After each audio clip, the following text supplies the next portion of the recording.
What is going on, everybody, and welcome to another Simply Reliable Studios watch along presentation as we are here today to do our commentary and live reactions to GCW Run For It.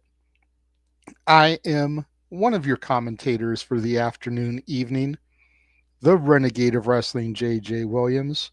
How is everybody doing tonight? Hope y'all are having a good Sunday. I know I am.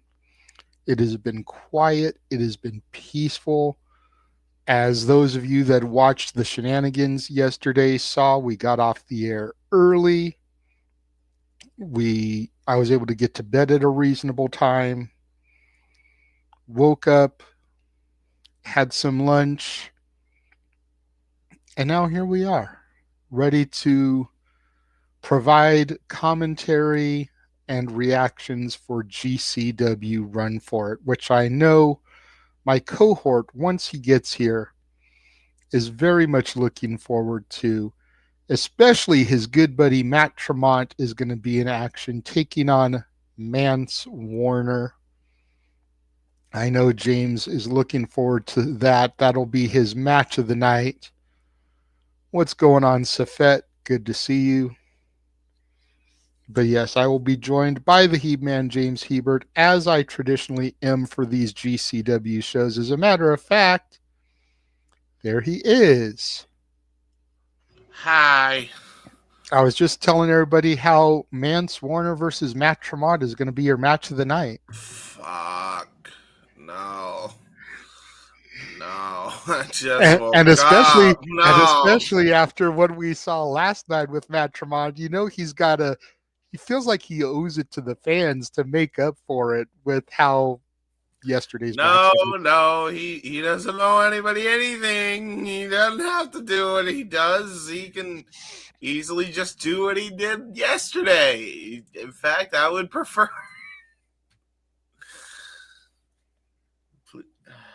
Now talking to the thingy.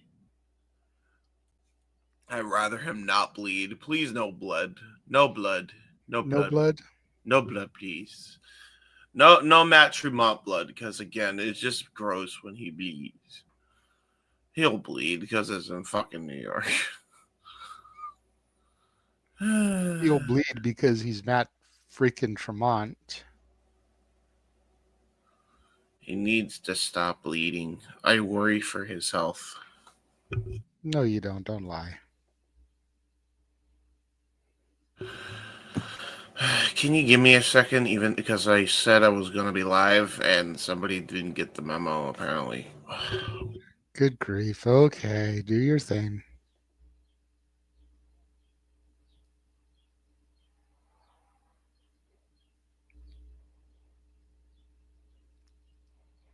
This is why it pays, ladies and gentlemen, to actually be up on time and,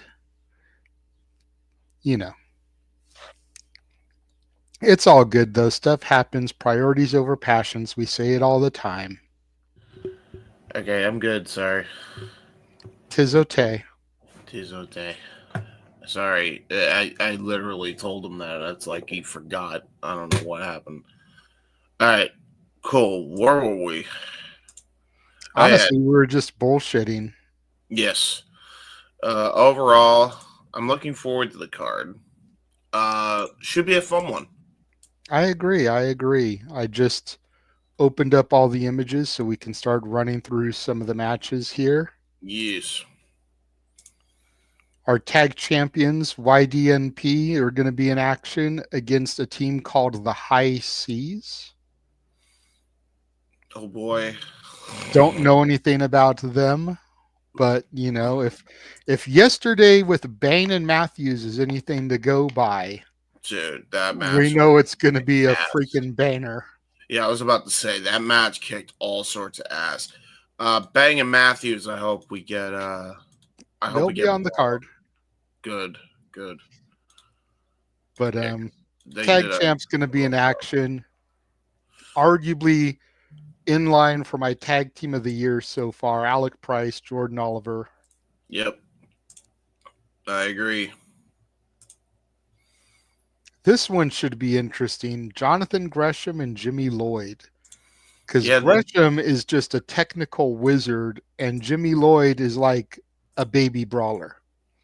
Like yeah, he like hasn't quite gotten up to Tremont status yet, but he's on the rise there. As far as yeah, brawling and just being an outright fighter as opposed to a technician or anything. yeah. I was about to say. I mean, very much a clash of styles here because you got to imagine like one's a hardcore wrestler and has been for a while, and then you look at Gresham's resume. It's like this is very much akin to when freaking sick Nick Mondo fought CM Punk and CCW years ago. Like Mm, you never thought an anomaly like this would happen. Evidently, here we are. So I'm looking forward to it. there you go. This is another one that I am looking very much forward to, assuming that we don't have any more card subject to change issues, as Billie Starkz was booked yesterday, didn't show, but Billie Starkz is taking on Miyu Yamashita Yep. after the show-stealing performance that Miyu had yesterday against Marcus Mathers, which he liked and retweeted my post about that. So very cool there. Yeah, I saw that. That was really cool. Congrats, brother. Thank you, thank you. But what do you expect from this match? Uh, this match, in and of itself, I expect hopefully Billie's best match to date, in my opinion. Because Yamashita can wrestle a fucking broomstick, as we've seen. Right? Yeah. So Just to put into perspective, because yesterday we discovered Yamashita has got 12 years of experience. Billie Starkz is only 18 years old. yep, So Miyu has been wrestling for damn near Billie's entire life. yep, exactly. That's crazy to think about and put in perspective. She's been Literally, wrestling since Billie was 6 years old. dude, she's been wrestling since she was 10. 10. No, that was Marcus yesterday was 10. Miyu's been wrestling since she was 18. Oh, I thought you. Oh, okay. She's 30 Maybe years old. I did not know Mathers was. Oh, I thought you meant that for No, no, no, you. no. No, what we Oh, said oh, yesterday was Miyu is 30, Marcus Mathers was 22. yes. Miyu Okay, has 12 years experience, so she had been wrestling since that Marcus makes was 10 years old. that makes sense. Got you. Billie is 18. Miyu's been wrestling for 12 years. Miyu's been wrestling since Billie was 6 years old. Gotcha. Okay, never mind. You just woke up, so the math isn't mathing and the tism is tisming, so it's okay. Oh man, that is true. That Got to is. give you a little bit of time to wake up. Mm-hmm. Well, we saw them yesterday take on YDNP, but Bayne and Matthews are back and they are taking on a team called To Infinity and Beyond. And all I know is if they don't come out there dressed like fucking Woody and Buzz, I'm going to be disappointed. I agree. They Because should with a come up tag with a team name buzz. like To Infinity and Beyond, like they need to be playing up the Toy Story shtick. Like, You've Got a Friend in Me should be their entrance theme. One has a bandana, so that is already a promising sign. But yeah, like I'm curious to see what To Infinity and Beyond brings to the table. Mm. And Bayne and Matthews impressed yesterday. Like we were willing to totally take these guys light. And then they stepped in the ring with the tag champs and showed us that we were dipshits for taking them light. Yes. See, who would have thunk it that pale white kids in a GCW ring could have the fucking one of the matches of one of the tag team matches of the year? Holy shit! And that's no hyperbole. That's exactly what they did. Like we expected nothing from it, and then they just showed out some of the most innovative shit I have never seen before in pro wrestling. So yeah, goes to show you, never judge a book by its cover. Don't be a dickhead. This should be the most intriguing thing of the night, though, is KJ Orso, who won gold yesterday in another company, is going to address his actions as of late. KJ Orso, for those who do not know and are in the dark, is the former Fuego del Sol. He attacked his running buddy, Sam Stackhouse, and suffice to say, it was a brutal ass beatdown. So we're going to hear him finally explain his actions on that front and possibly win the championship from another company. We'll see. Yeah, he won the 3XW championship yesterday, defeating Kenny Alfonso. Don't know who that is, but relation to Bill Alfonso. And then let me see here. I saw a tweet from him the other day, and it made me chuckle, and especially the reply, because Orso put out a tweet that said, "My 8-year-old daughter gave away her Fuego mask at school today. Said she didn't want it anymore now that Fuego is no more. Even my kid is disappointed. But the worst part is, the thought of making kids sad brought a smile to my face." Okay, but it doesn't end there. I've got to find the reply because it was just fucking great, because Atticus Cogar had to chime in on it. Oh, boy. Cogar's a fan of you because you're a fan of him for sure. I just got to find where it is because I don't see it. No. Well, while you look for it, I actually ended up apparently getting a tweet yesterday also. So I mentioned Matt Riddle, because Matt Riddle was on the show yesterday. Yes. Or it was on the show. The House of Glory show that we did. The House of Glory show. Apparently people that were watching us after the fact,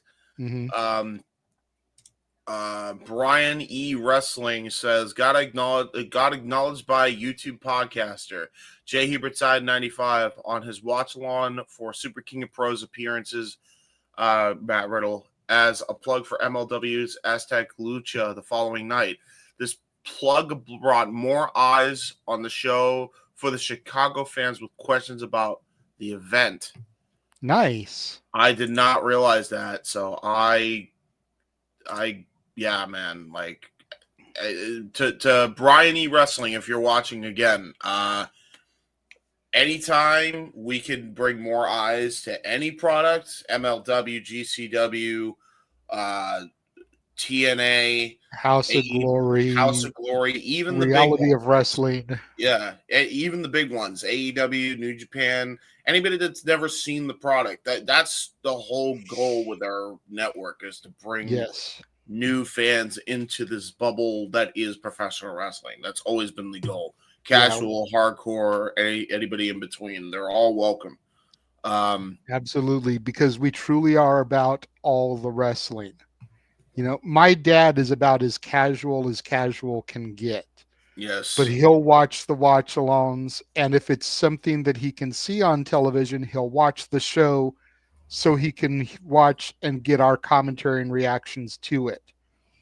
Yeah. My dad is in his 70s, late 70s. I'm not going to throw a number out there, but he's in his late 70s, and he still is casually watching professional wrestling as a way to support us and our passions. Yeah. So that says everything you need to say. I found the tweet. Atticus's comment to that about making kids sad was, "Even I'm not this evil. What the fuck?" Wow. That's what popped me. It was like, as dark and diabolical as Atticus is, even I'm not this evil. WTF. That Mm. says a lot, bro. I don't know, man. I think we're gonna have the script flipped on the Cogar soon in about 6 months if he's saying shit like that. I'm almost wondering if that planted the seeds for later. Which BT Dub, the shady referee was Christian Napier, and he is the Cogar's cousin. He is cousin Cogar. He's cousin He was Cogar. apparently a part of a stable with the Cogars back in the day called 44O OH. I love that. I And love so for whatever reason, I guess he dipped out of the business. Maybe he got injured. Maybe I don't know his story. For all we know, he could have gone to the military for 4 years, 2 years, whatever. But he ran with the Cogars in their stable 44O, which was like a 5 or 6 person unit. Oh wow. Okay. Like we were talking a deep stable here. And now last night was him coming back. So it'll be interesting to see going forward how he plays into things. And we'll get to Atticus Cogar in a moment. But got to talk about your match of the night. Tremont and Warner, man. Like, Mm-hmm. if this isn't a bloodbath, I'm going to be very disappointed. I know you don't like the blood. Well, it's not even that you don't mind blood, it's the pus bubble that It's you the have an issue amount with. Like, he if it was eats. normal blood from pretty much Yeah. any other part of the body, I don't think you would cringe as much. But the fact that he's got this little pus bubble Yes. that Thank as you. soon as he Yes. gets hit there, just spurts everywhere. Yeah. That's That's what gets you. the thing about it too is I'm actually concerned for the guy. Like I'm not even the like I know people are like, well, I think you just don't like Tremont. No, Tremont wrestles fine. It I have no issue with him as a person. In fact, the reason I cringe is I'm actually like worried for the man's health because again, he's got this giant knot on his head, and I even talked to JJ. I'm like, one of these fucking days, that's gonna be a brain hemorrhage if he doesn't let that thing fucking rest. You know. I agree. So that's Maybe after Tournament of Survival, Cage of Survival, he should go on an extended leave of absence for a few months. Like, give that thing some time to heal. yeah, dude. Because I know he's been announced for that, so you're not going to lose him before that. Yeah, I know.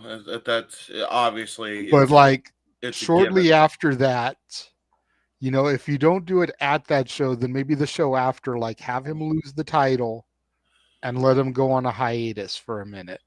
Oh no! Oh, Safet, why did you have to remind me of that? Oh no! Oh god, this match is gonna be a fucking gore fest. What's not going to be a gore fest, though, our Greek goddess Megan Bayne, the Megasis, takes on Richard Holliday. Yes, Richard Holliday. Wow, dude, looking like a fucking Magnum PI now. Used to be running buddies with Alexander Hammerstone and Maxwell Jacob Ooh. Freeman. MJF. Okay, that's who this guy is. Like, I remember Yeah. hearing about MJF and Hammerstone, and I couldn't remember who the other guy was. This is who that is. Cool. Okay. Yeah, part of the Get to see him in dynasty, action. MLW. I guess you get another shout out for the MLW fans. Part of the dynasty. So Brian E Wrestling, if you're hearing us, we gave you yet another shout out right here. So there you go, man. See, the only dynasty that I knew of was back in PWG, and it was Joey Ryan as the champion, Scott Lost and Chris Bosch as the tag champions. Scorpio Sky had turned heel and joined them and was being managed by Jade Chun, who is now Josh Alexander's wife. Yep. That was PWG's dynasty in 06.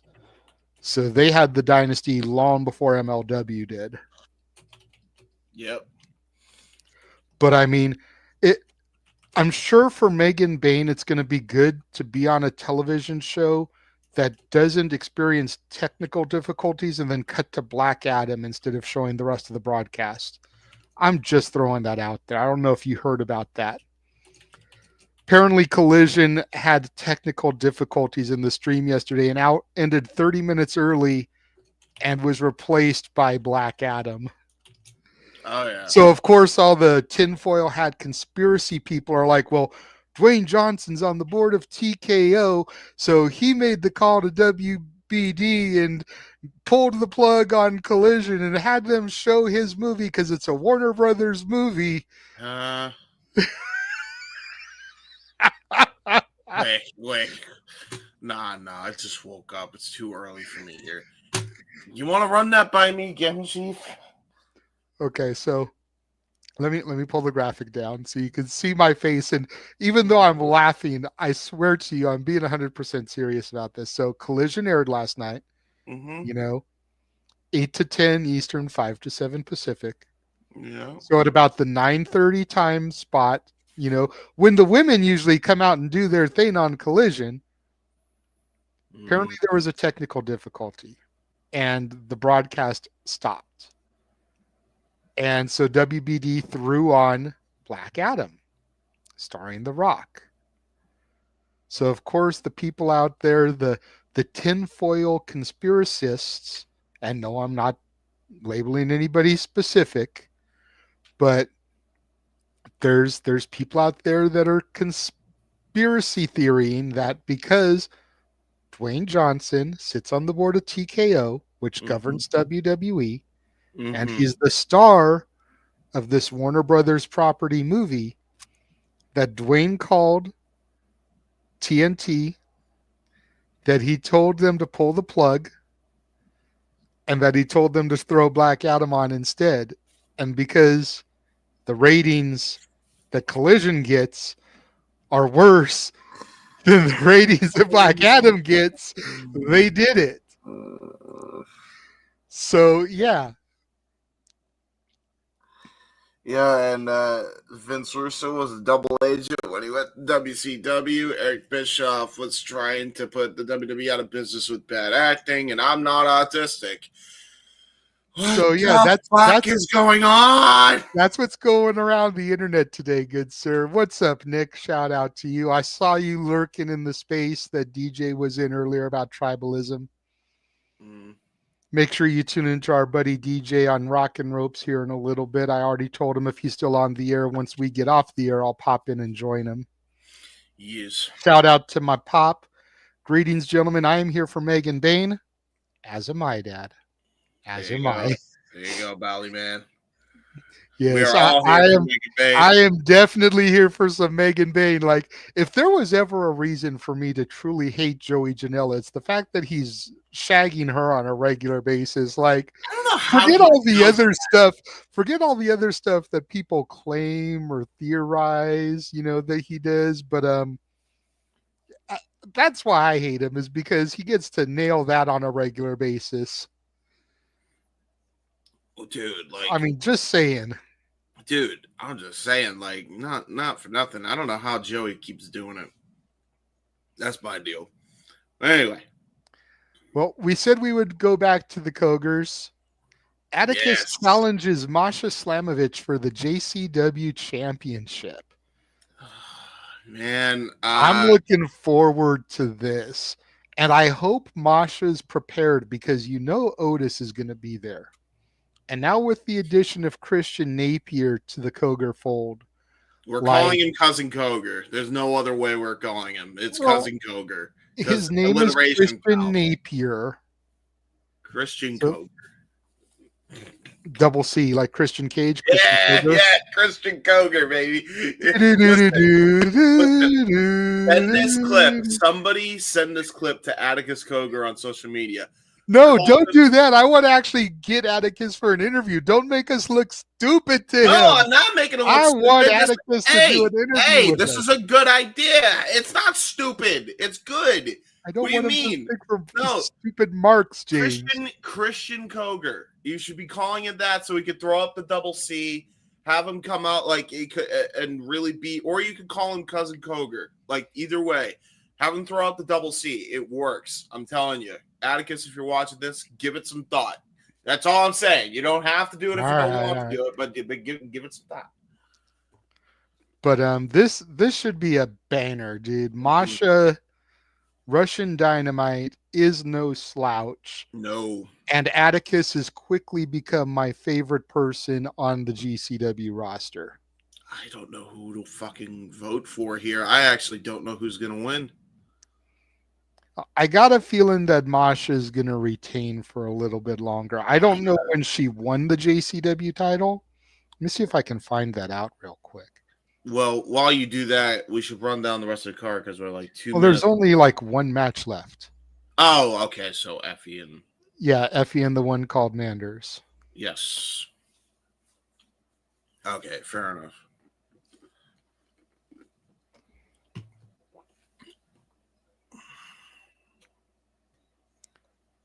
All right, so...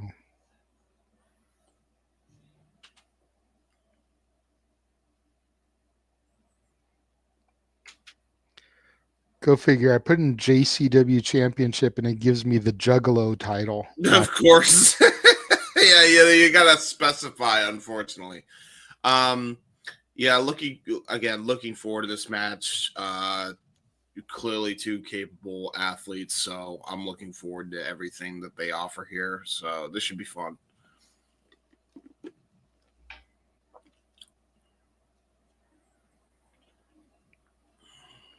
Okay, there we go. Hurry. There's a minute left. So Masha won it in February of last year. So she's had the title. Oh, wait, no. Yeah. Okay. Good. Yeah, she's only the second champion in its history. She defeated Jordan Oliver February of last year. So she's had the title for over a year now. Oh, wow. Okay. So I guess it is possible for a title change. Pretty much any given time. I think this is it. I think this is genuinely it, considering the person involved. Quite possibly. But getting to the main event, I don't think Effy's losing the title yet. I like the one called Manders. He's awesome. But I'm wearing my Elton John concert shirt for a reason. I told you yesterday I was going to dig it out and do it. Elton John live, purple and gold for the Laker colors because it was at the Staples Center. Yep, I agree. And I will say, Effy is a very capable wrestler, so I wouldn't sleep on this match. This is going to be a very good main event to have. I will say it was weird seeing him work heel yesterday. No, I've seen him work heel. I've got copyright notice. Well, I hadn't. I've only been watching for a couple of months. 10, 9, 8, 7. Hold on, I still got copyright notice. Okay. Let me know when you get the 4 seconds. 9, 8, 7, 6, 5, 4, 3, 2, 1. Well, the other copyright notice.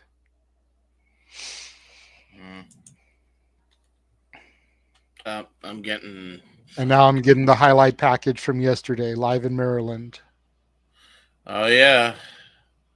How much? Let me know if they show the semi-main at any point. The semi-main, that was the boring match, right? Yep. Well, right now I'm just seeing competitors. Oh, okay, they did. They showed it.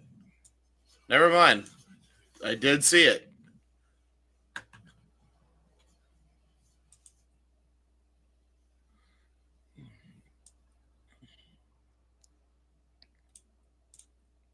I'm still tripping off of freaking Mama Excitement doing the Destroyer. That shit was comedy. Dude, that was comedy.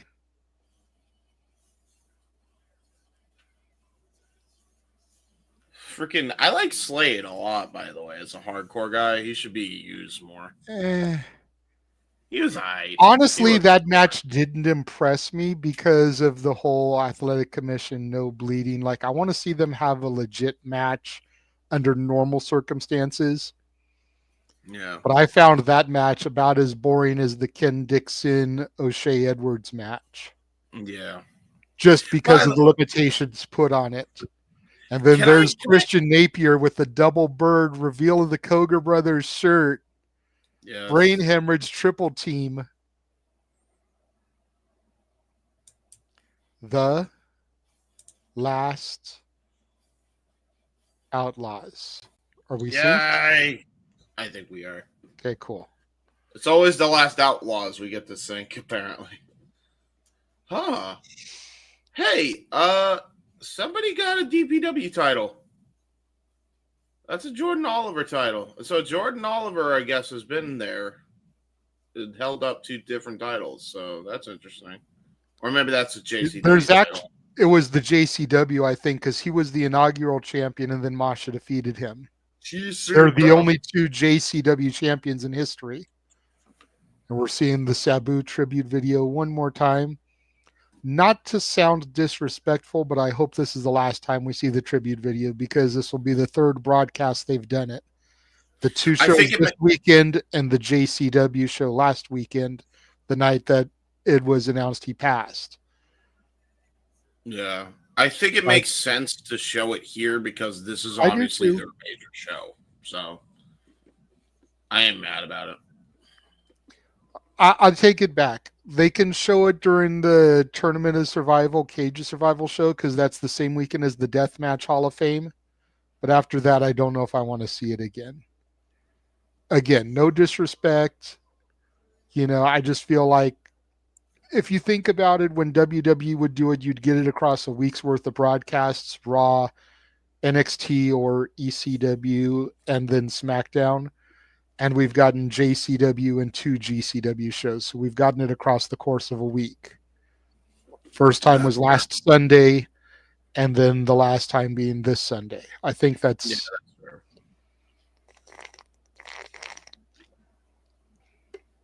Sabu chants, of course, following that tribute, followed by GC Dub chants. Guy in the front row was wearing a hog hoodie, which I thought was kind of cool. There you go. Oh no, there's balconies. Oh, somebody's about to do a balcony dive into the ring. It's got to be Tremont, dude. It's got to be between Tremont and Warner. No way Tremont is gonna make the fucking distance to get in the ring from that distance. Are you kidding me? It's got to be like somebody more athletic. I feel like maybe a Mr. Danger. If he shows up, you've got to look at the depth perception. Also, I think the barricade is directly above the ring. So if he climbs over the barricade and stands on the ledge, a swan dive of sorts would land him right in the ring. So I think he could do it. And yep, we're starting right off with the tag champs, kind of like I figured. They started it yesterday. They started it on JCW. They're starting us off again here tonight.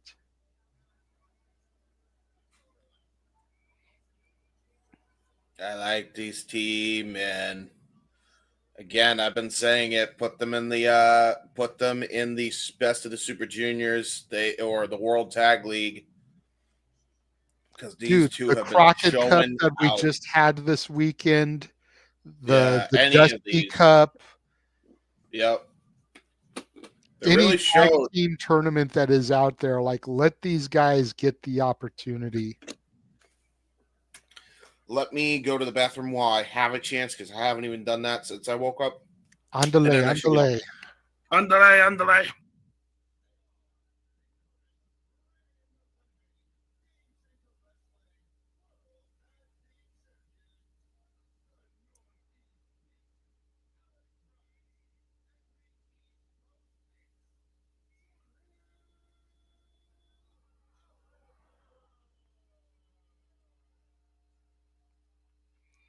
YDNP in the ring now. Alec Price and Jordan Oliver, your GCW tag team champs. fourth defense for these guys since winning the titles at Joey Janela's Spring Break 9 back in Las Vegas.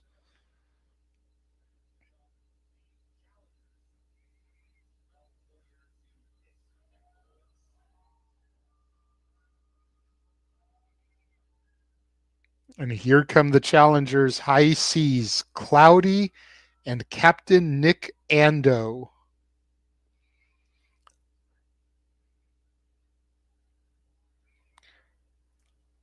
I didn't hear the whole space, Nick, but what I heard, it was nice to hear people kind of on DJ's side for once.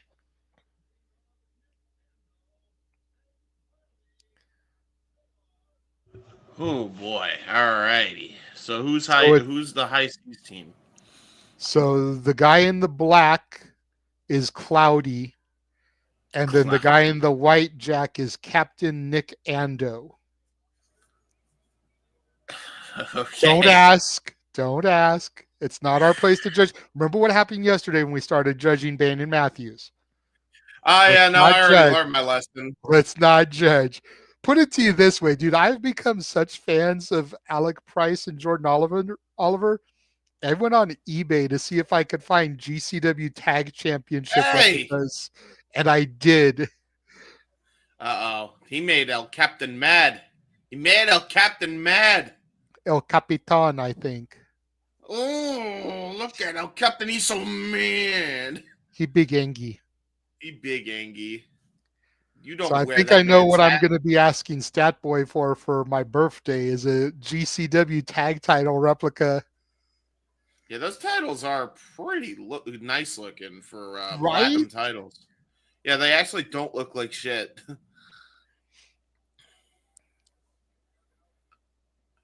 Like, because if you remember the ECW title, that was also that same color. I mean, goddamn, the less we say about that, the better.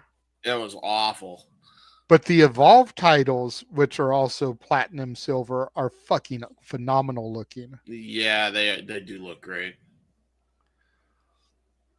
There's a kid that's the timekeeper. Are you shitting me? That's awesome. Probably the timekeeper's son or something. Oh, that's adorable. Or little right, brother or something like that. Bell sounds for our first match of the evening. It looks like Alec Price is going to start it off with the Captain Nick Ando. Collar elbow tie up, of course. Start off with some fundamentals here. Yes. And Capitan. Into the arm wringer. Damn, that arm wringer is great. There we go. Uh-oh. Going to be showing off a little bit of his technical abilities here. Roll through, kip up. Repeated kip ups, but Nick Ando's keeping the pressure on. Definitely has the weight advantage over Alec Price here. I can't speak. I normally can't speak for JJ, but because we're in the middle of a show, Nick, to answer I already answered that for him. Okay. While you were going potty, I answered that. Okay. Ooh, nice athleticism there by Alex Price with the back foot. Ah, right to the eyes. I'm surprised Price didn't go for the tag. He was right there next to Jordan Oliver. Oh, no. Well, I Even don't think when he was doing those repeated kip ups, I'm surprised Oliver didn't just tag his boot, as we now have the tag into Cloudy here. Hi, Cloudy. There's the tag to Jordan Oliver. Well, to be fair, I don't think he was expecting for his eyes to be raked. Probably not. GCW definitely utilizing the 16 by 16 here. You can tell the difference, especially in these smaller venues. Oh, wow. Jesus, that forearm smash was vicious. For all the women that say 4 inches isn't a lot, take a look at the ring right here, and 4 inches is plenty. I don't know if that's the most accurate comparison, but sure. Hey, I'm just saying, look at how small this ring is, or appears to be, and we can tell that's a 16 by 16 because that's the only other ring that is predominantly used. Wrestling companies don't usually go smaller than a 16 by 16. Hey, this is GCW Head. Do you want to have sex tonight? Because we could have sex 4 times. Sorry. Are you not entertained? Are you not entertained? Uh-oh. El Capitan and Cloudy. The high seas look like they're going for a double suplex here on Jordan Oliver, but Alec Price able to counter, help his partner, and now YD and P firing off with their rights. Double Irish whip sends the high seas into the ropes, and a double clothesline drops each respective member. Super kick, up kick, Insigiri, and Facebuster. double-handed bulldog. Let's go. We know that move by now. Double kick. We know what this sets up for. Punch to the gut. Faymaster into that drop kick, and the tag champions in control. Oh, yeah. Oh, yeah, man. Oh, fucking no. No, please, no. No. There's the reason I don't listen or watch commentary, and that's one of the reasons. As Alex Price looks to do the taker dive. Oh, no! Cloudy with the heel. And he did a tactic to pull the top rope before he could get a chance to dive. And now the tag team champions are getting rummaged through the steel post. Like the captain and Cloudy are rummaging through treasure. Get it? Because they're high seas. Ha ha ha ha. Ooh, a little Val Venus shot out here with the knees into the ropes. And then turns it into a Titus Clash into a cover. There's two and a kick out.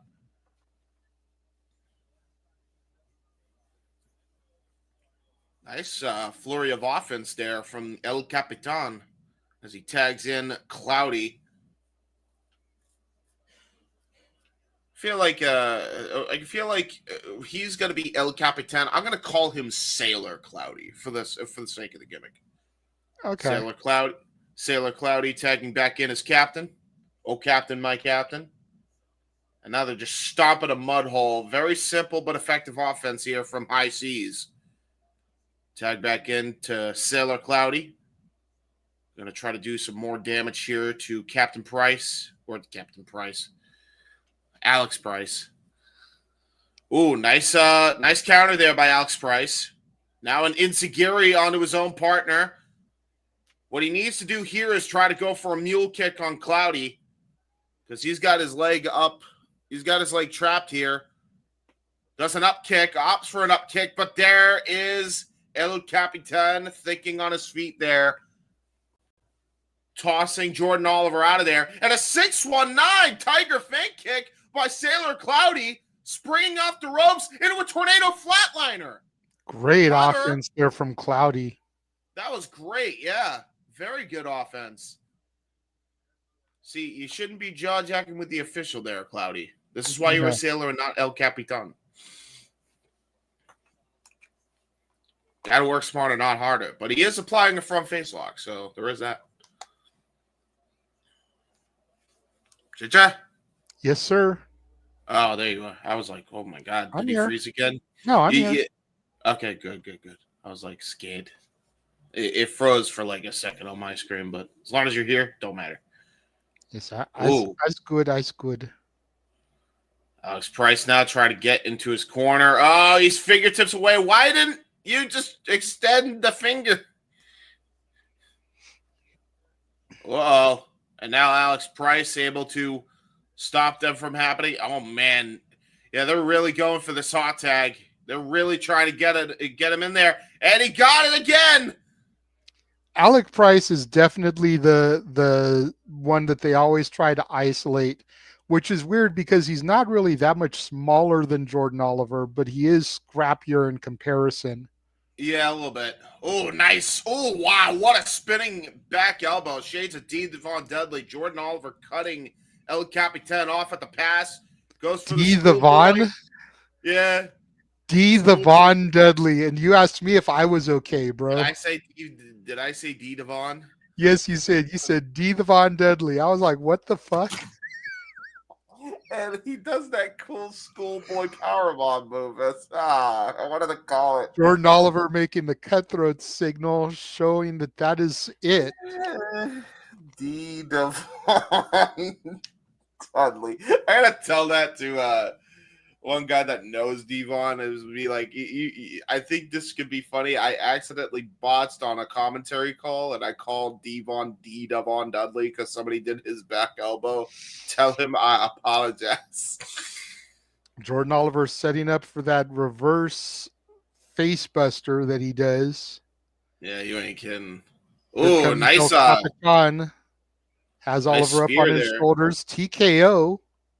Great TKO. Into the double stop there by Sailor Cloudy. Going to the cover. Hook to the inside leg. There's two and a kick out by Jordan Oliver. See, this is what happens, folks, when I'm too tired. I make botches like this. See, and I called you an hour ahead of time to give you plenty of time to wake up, and you went back. I set my alarm.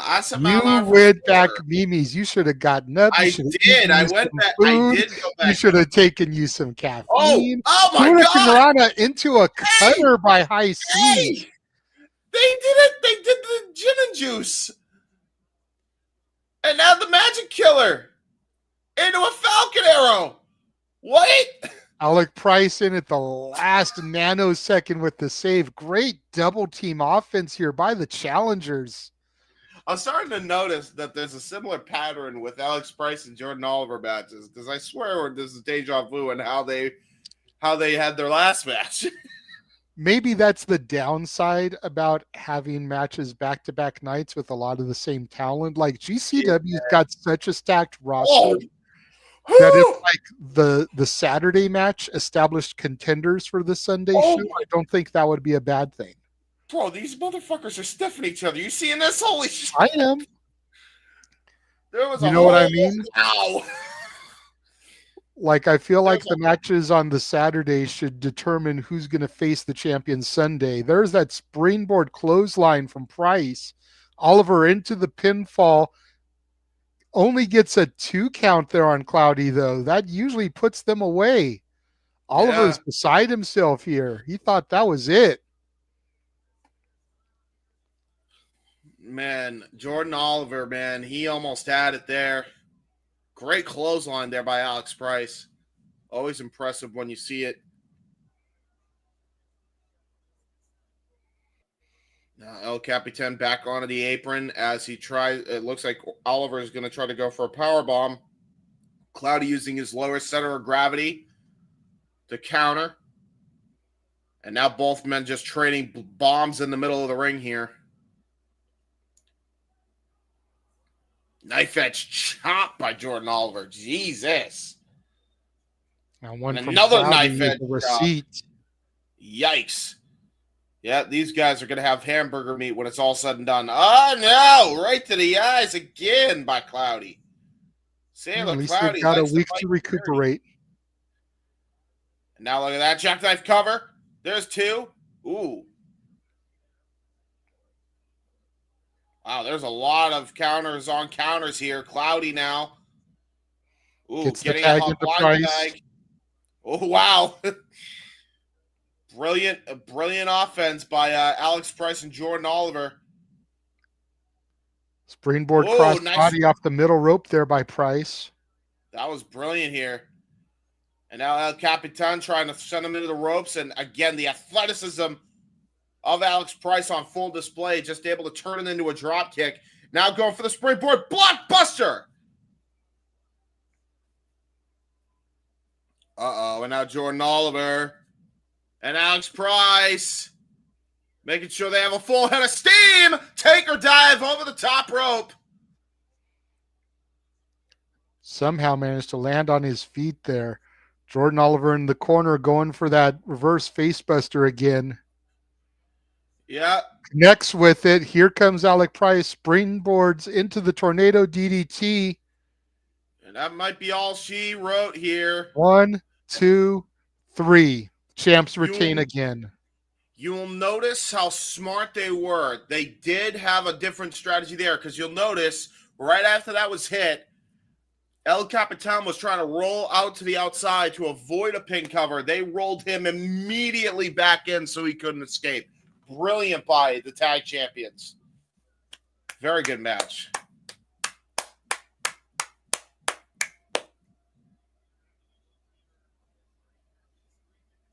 Definitely the team is getting their reps in as the champions for damn sure.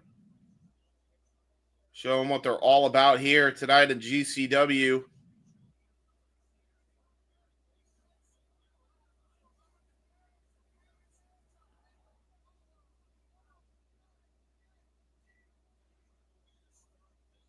Man, Alex Price is hyped the fuck up. He's like, it don't matter where we are. We will defend these titles all over the effing world. Hell yeah. Love that. Love that attitude. Definitely. Very good. Very good. And go to a highlight clip.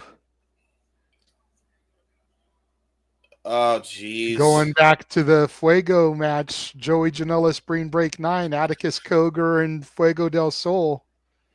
Yep. Running white noise through the door off of the staging area. Dude, this was such a brutal match. Sunfire driver through chairs. Didn't do it for Fuego.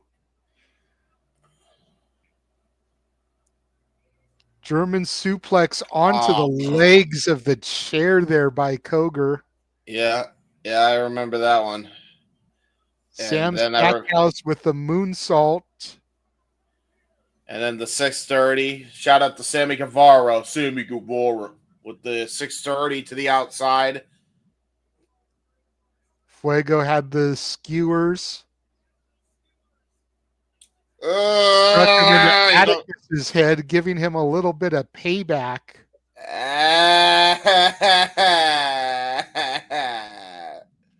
And then picking up the 2x4 with razor blades on it.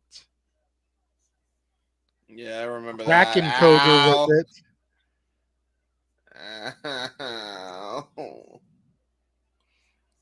But at the end of the day, it was the taser gun to Fuego and then a brain hemorrhage off of the top rope into the bottom of the trash can that put Fuego away for the 1, 2, 3, and forced Fuego del Sol to unmask.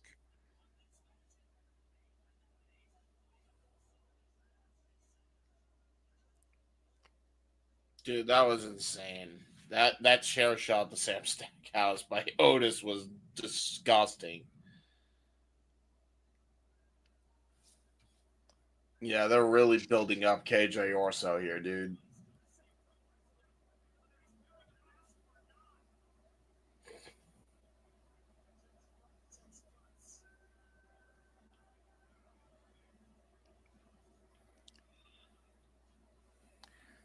And then Fuego left his boots in the center of the ring, signifying retirement. But as we discovered earlier this month, he did not retire. But coming up next, it is going to be the Greek goddess Megan Bayne versus Richard Holliday. Yes, sir.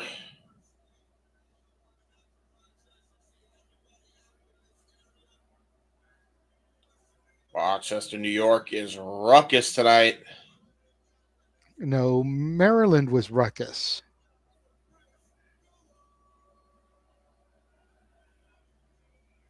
Ha, ha, ha, ha, ha, ha, ha, ha. That actually may explain the Hog hoodie because Hog runs out of New York. That's their primary base. Not Rochester, but they do run out of New York. We got a new ring announcer for some reason. Not sure why.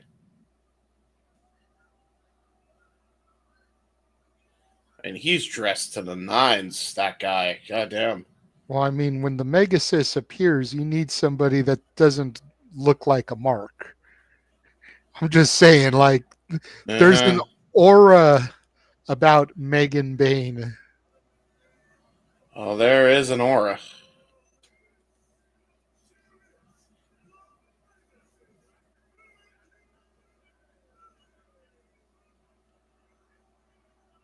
And Megan Bayne is showing off why she is, in fact, the Megasis. making sure to get her match in. So if the feed gets cut at 9:30, at least she's had her match so far.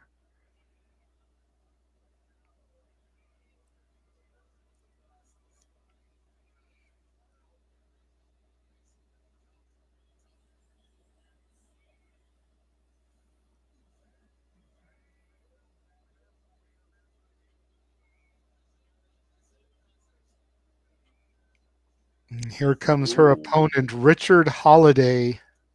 Oh boy, Richard Holliday. And by the way, the man actually beat cancer. So this man's a cancer survivor as well. Congratulations to him for that. Mad respect. Mm-hmm. Yeah, mad respect to him.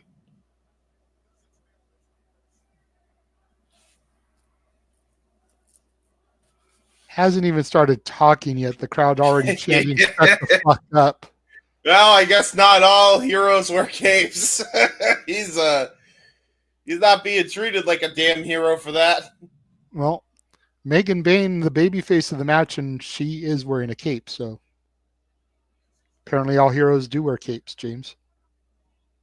Well, I mean, Megas is the hero in this case, and But I just clearly said. Richard Holliday is the villain. But I just said. And she's wearing a cape. Yeah, that's true. I'm saying Richard Holliday because he beat cancer and nobody's treating him like he did.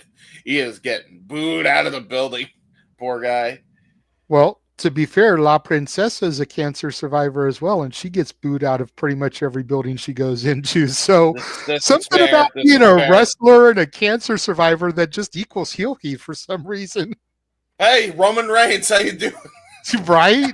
But Roman was able to turn the crowd because he was so cool. After it took a while.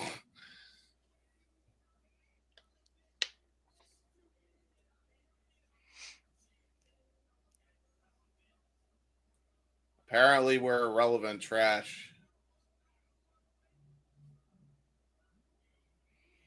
You know who's not irrelevant? Me. I can see why you ran with MJF so he could do your promos. Dude's horrible on the microphone. No, he's all right. He's bad, bro. He's bad. Like no, you should have MJF. seen him When in you look at MLW. him, He was good. Hammerstone, and MJF, you can clearly tell MJF is the promo of the group. Hammerstone gives you Hulk smash vibes, and this dude babbles like the fucking Ultimate Warrior. I don't know, man. He's all right. Even you should have seen him. You're saying cringe.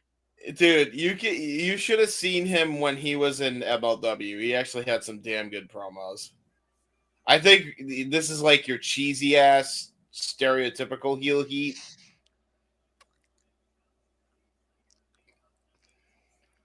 And I'm overlooking the fact that he might be a little rusty. All right, I don't know how long he's been wrestling now, That's but fair. like, We don't know how long he's been back since beating cancer. so I'm trying to give him a pass here. Referee calls for the bell, and we're underway here on our second match, first intergender match of the evening. Megan Bayne is not going to take this dude lightly. I'll tell you that right. Or crowd chanting, right "Fuck him up, Megan! Fuck him up!" As she should. Amen.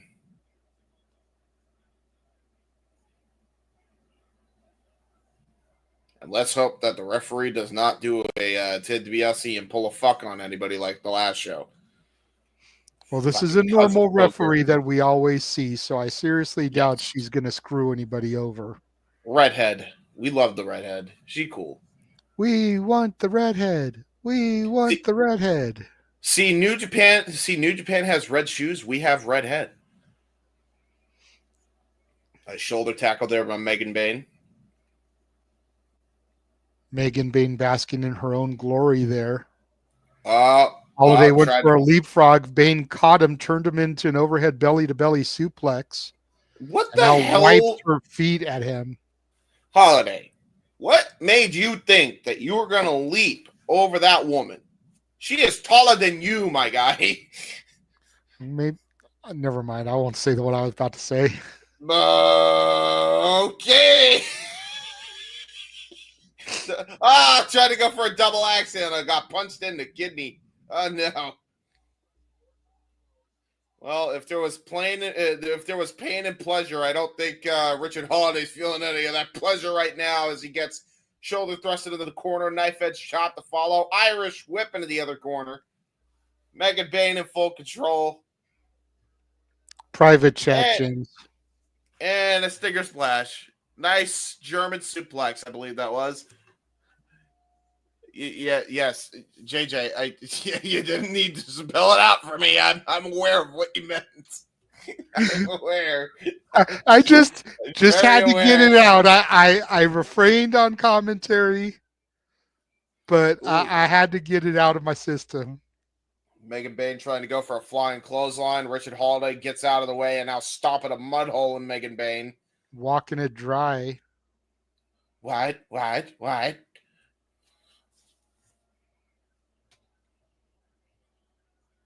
Richard Holliday is like getting majorly booed here. By the way, love that this is taking place in front of a bar. Very GCW, if I do say so myself. I'm loving seeing Megan Bayne as a baby face. Like, I'm so used to watching her on AEW television where she's a heel that going and seeing her on an indie and seeing her be a baby face, I pop for that. I love it when people can work different in different companies. I agree. I like that back body drop. Nice driver. Yep. Kick out though by Holliday. Yeah, again, we talked about this. Here's another thing we didn't even consider. Not only is he bagging people, Joey Janela bagging people like a Penelope Ford and a Megan Bayne, his ex-girlfriend, Penelope Ford, and his current girlfriend, Megan Bayne, are a team together, which means some shit's going down between the three of them to have some fun, maybe with Sabian at the helm. How does he do it? The world may never know. You got to ask these hard questions, man, and I do emphasis on the heart. Dude, if I could ever get Joey Janela for an interview, I will ask him that. This is the hard question. Inquiring minds need to know, Janela. Yeah, to be fair, it is probably the fact that he does have women like humor, so I bet you he's a fucking funny bastard. That's got to be it, right? He actually does seem like he has a tremendous personality, and I know usually when someone says that someone's got a good personality, it means they're fugly. Yeah. Janela isn't a bad-looking dude. He's not bad-looking. He's ruggedly handsome. He just only has 17. But I'm sure the personality makes him look even better in women's eyes. So dude only has 7 teeth, but he's not ugly. He's fine. Coming from me, homeless beard, you should have seen me earlier before we came on the air, folks. By the way, good guillotine leg drop by Richard Holliday as we're just talking over the action. But the only reason James looks this presentable is I told him he should put on a hat or comb his hair or something because he literally looked like he rolled out of bed because he did. Nice butterfly backbreaker by Holliday. Yeah, Richard Holliday was very much the workhorse of that group. That I can believe. Going on. He was very much the workhorse. I'll say this much. And Hammerstone was the power, I'm sure. Yes, MJF was the talker, but a lot of the stuff and a lot of the workhorse traits that he does now in AEW, he got in from his Holliday. matches with Brian, he definitely got from Holliday. So they definitely benefited working with each other. I can assure you that much. And now the 10 punches in the corner. And, well, you were talking about it earlier, JJ. We might as well just put it out there. Maybe he wants to put his crotch in her face. I think that's about to backfire as she just hit a running Liger bomb right in the center of the ring. Hey, I saw an opportunity. I had to call it. Yeah. So, there you go. I was going to say both men down or both women down, but in this case, both competitors down. Both man and woman down. Everybody down. Everybody down. Trying to go for a jaw-jacking punch there. Megan Bayne counters. Another one. Just making poor Richard Holliday wobbly-legged. Oh, good uppercut, though, by Holliday. Pump kick, though, in return there by Megan Bayne.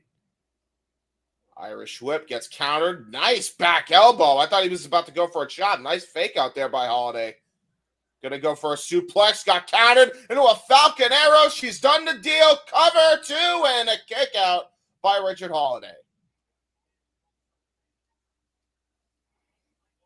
The Megasis got the full GCW audience. Her hometown here.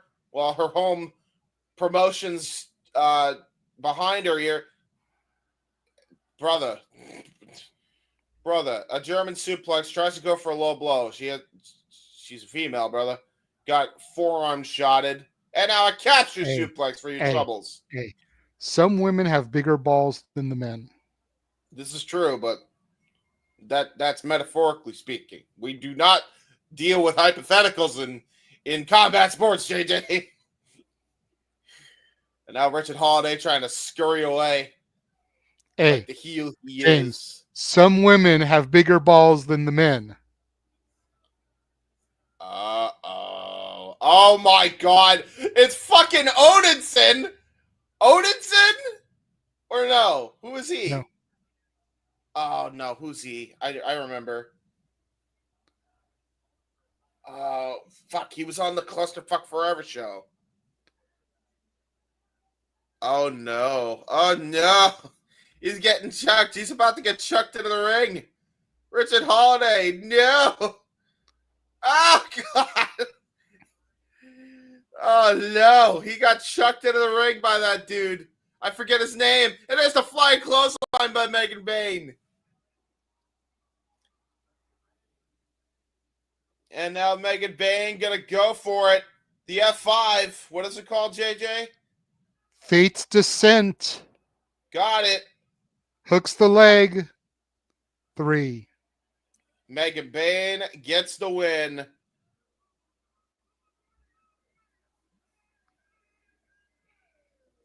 And damn, does she look good doing it.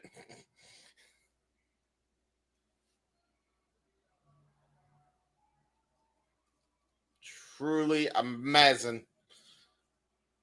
So, yeah, who the hell is this dude? I don't remember his name, but he looks familiar. Yeah, he's the dude. He was on the Clusterfuck Forever Battle Royal. There was over 100 people in that match, James. Oh, wait a damn minute. Okay. Well, whoever he is about to speak to Megan Bayne on the microphone. I'm semi-curious on what that means. And he's showing respect to Megan Bayne, letting her leave the ring, and he's about to talk some trash to Richie Holliday. Uh-oh.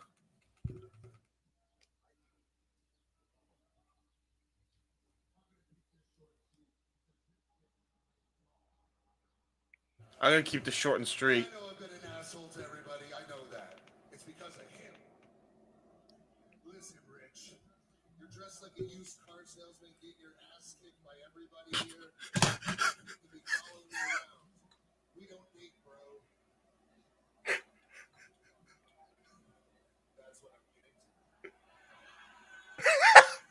So July 5th, in your hometown, choose the match. Because I'm going to. It's fuck you up, PB. You just said it.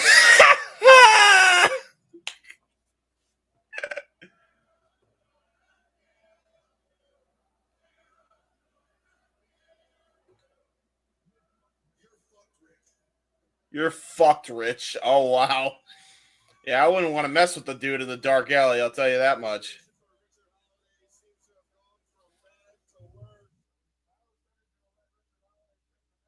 Okay, so his name is Pyro.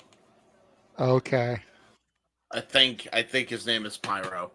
Very nice. He honestly looked like a bootleg Hammerstone. When he first came out, I thought it was Hammerstone. But then I was like, no, that's not Hammerstone. Richard, why are you celebrating, my guy? And they're showing another highlight of Billie Starkz. Ooh, maybe a highlight of Miyu Yamashita also Yeah, I setting up think for this think this match. is the package they showed last night of Billie and Miyu Yamashita. Well, there you go. All right. Well, while that package runs, I'm gonna get me a drinky. It's time. Got to refresh. Yep, there's Miyu.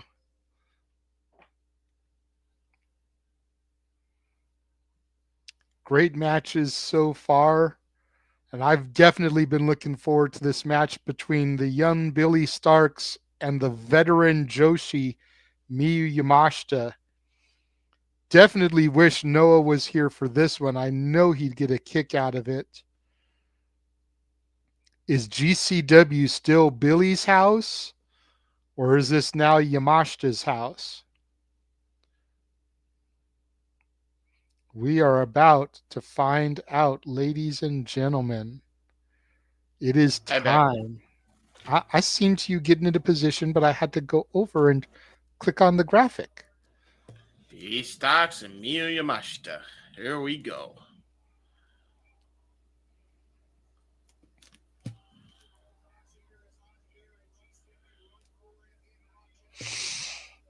Okay, so GCW announcer guy is now wearing just an orange jersey or an orange GCW sweatshirt that Yeah, it's a definitely orange long sleeve shirt. It says guilty on the front and the back says like property of GCW.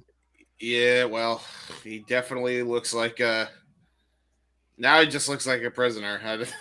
I guess that's the vibe. That's my gimmick. You're the prisoner.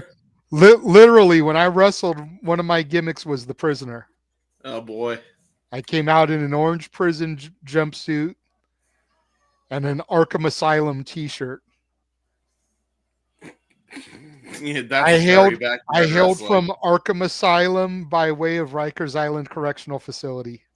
I see. I was so violent in Rikers that I got transferred to Arkham. I see. My submission was called solitary confinement. So did you have like the gimmick of Luther Reigns where you can only work the wrestling shows as community service? No. Oh. And fuck Luther Reigns, because Luther Reigns got the no DQ cameras broken at UPW thanks to me. Because I got the whole crowd chanting, "You were Kurt's bitch. You were Kurt's bitch." That's horrific. Oh no. Oh no. But yeah, I used to be the prisoner. Oh. And then two of my power moves were cell block and lockdown. That's pretty good. Good gimmick. And then, like I said, say- my submission was solitary confinement. It was the Reigns of Saturn with the crossface on it as well. That's very nice. I'll tell you who's not going to take no prisoners, and that's Miyu Yamashita. I know Billie Starkz needs to be on her A game here. She's a fantastic young competitor, definitely has a lot of work still to do. Her being able to travel the indies and be a journeywoman here is definitely helping her grow, but she needs to not fall into the veteran traps that Yamashita is going to set for her. Hopefully her training as Athena's minion will come in handy here as we start off with the gratuitous collar elbow tie-up. Amen to that. Very Billie in the purple, good sir. Yamashita in the red and black. Neither woman letting up on this tie-up here. Very aggressive collar elbow. Billie Starkz, I think, looking to try to show Yamashita that she shouldn't be taken lightly even at 18 years of age. Clean break. And now Billie extends her hand like Yamashita normally does. And Yamashita with the handshake. Irish whip, though. Deception from Starkz. Sends her in the rope. Yamashita grabs hold. Snapmare from Starkz.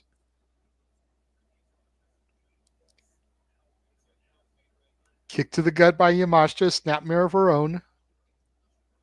And another snapmare to Starkz. Yamashita tells the choir to be quiet. And a buzzsaw kick to the spine of Starkz. Yeah, see, you'll notice, though, that, again, she is trained by Athena, so Billie Starkz is not going to go down easily. Well, And you'll know let's rephrase that. She's been mentored by Athena. I'm sure she was trained by somebody completely different before she signed to AEW / Ring of Honor.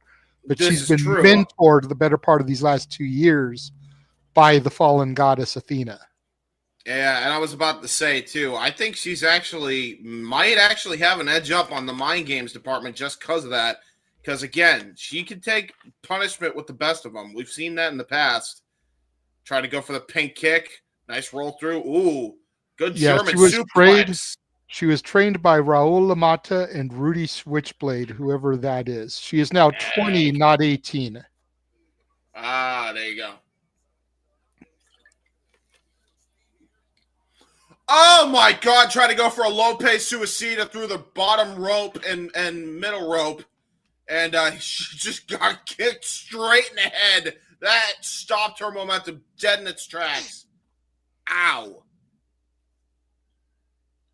And now Miyu Yamashita showing her striking game is on point. Bang! PK! Out goes Billie Starkz like a light. And now Miyu Yamashita gonna pick Billie Starkz up by the hair. Unlike yesterday's show, there is a thin pad there right at the edge of the ring on the outside. Look at Yamashita just stomping away at Billie Stark's side of the head, just kicking her where it hurts the most, the side of the temples. Sole of her foot there. Yep. Barefoot, remembers, like you pointed out yesterday. Yep. Well, I mean, semi-barefoot. She's still wearing stockings, but, potato. It's like wrestling with just a sock on, James. You're still basically barefoot. Like a stocking doesn't give you a whole lot of coverage. Somebody should do the loaded sock. You have a brick in the sock and then just big boot the fucker. See, that would get over. Ooh, nice head rainer there by Yamashita. Billie picks her up, drapes her up on the barricade, shoves her into the post there that holds the building up. Yeah, and I love the post here. Remember, last time we actually saw the post be utilized was last night, and that post that holds up the building has very little, if any, give at all. I don't think it has any give. No. Unless it's really bad. The ring posts have more give, which says a lot. Because the ring posts are steel. Ow. Oh, that's a rough one. Back on the head and neck of Starkz is Yamashita, and then a knee to the back there. Yeah, this is where Miyu Yamashita is just schooling Billie here. But again, Boston Billie has been... Ooh, wow. Yamashita pulled back too far. Starkz was able to counter, drop her to the back, and get a little bit of leverage there. Yeah, but look at that, though. Immediately transitions into a heel hook. But notice, Starkz has a hold of the foot there, kind of an ankle lock, half crab now. Yeah, it turned that into almost a calf killer. And now look at that. Wise for her age. And keep in mind, too, freaking Marcus Mathers last night actually worked over her legs quite a bit. Not too long ago, so I'm sure she was studying those tapes. Yeah, I was about to say, Miyu Yamashita is definitely still rocking those sores from the night previous. So that's very smart by Billie Starkz. Oh my God! You know what? A brutal elbow strike. I'm wondering if that was why her match got changed last night. Now, James, now that we know that the Athletic Commission was in fact a thing. Maybe the fact that she wasn't 21 years old is why she wasn't able to compete. Everybody else on the show was 21 or over because Mathers is 22. She's only 20. That could have been part of why her match had to get changed at the last minute. So she very well could have been in the back watching the monitors or in a hotel room watching the show on Triller Plus, scouting everything. Pink kick by the the Tokyo Pink Kick Girl. I think that's her full name, full nickname. Miyu Yamashita almost had that one there. Yeah, very fair point, JJ. I didn't even think about that. That's a very astute observation. Maryland's fucking weird. Can we just say that? Nice knee strike and a spinning heel kick. Clothesline. Holy shit. Turns them both inside out. As you were, JJ. Sorry. A lot of action just happened. I was saying that Maryland's pretty fucking weird with their No, I get rules. You. I was done with my point. So you're good. Okay. All right, fair news. All right, Miyu, I appreciate you trying to throw it back to me as if I was still saying something, but I'd pretty much made my point there. All right, fair news. Was leaving the mic open in case you wanted to comment back about it. So fair enough. Nice suicide dive there from Starkz. Takes Yamashita out, sends her into the barricade.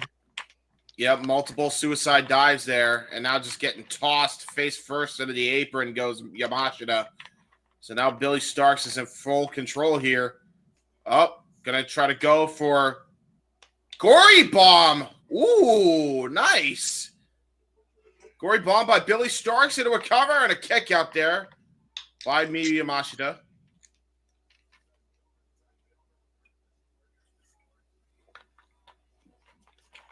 Former Ring of Honor television champion.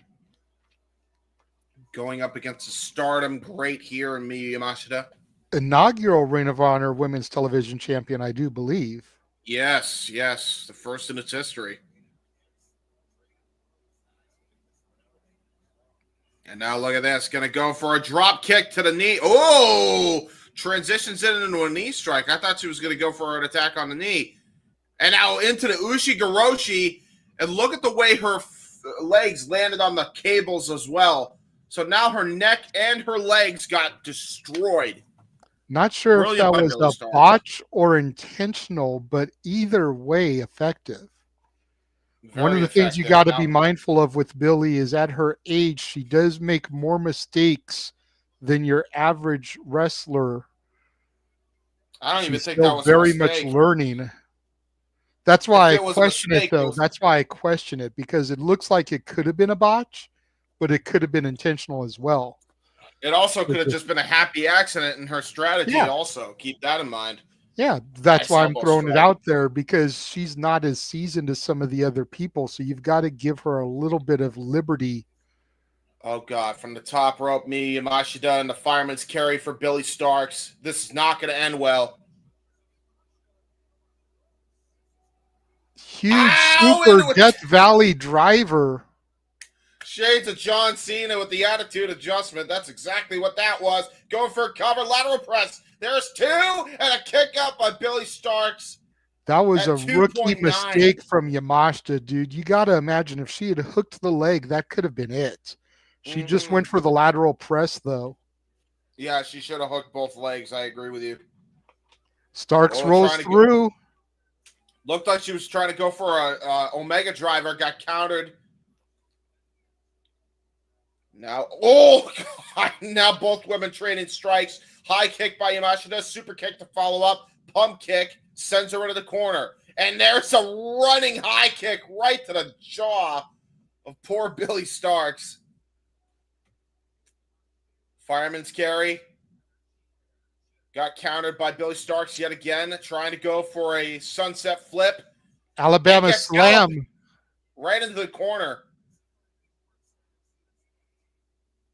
Billie Starkz now. What the hell does she have planned here? Electric chair position here. Got countered. Hooks both legs. Billie Starkz reverses. Huge bridge. Billie Starkz just stole it. Holy shit! Billie Starkz just stole the victory. And that was as clean could get. And Miyu Yamashita looked shocked. Well, I don't know if I would go that far, James. I'd like to see a replay because it looked like Stark's shoulders were down for the entirety of that 3 count as well. The referee just not in a position to see it. There could be some controversy with that call, though. And here comes Yamashita charging after Billie Starkz after the disrespect from Starkz after the match there as we cut to a video package. We're not going to get a replay here. Wow. Okay. Well, that was crazy.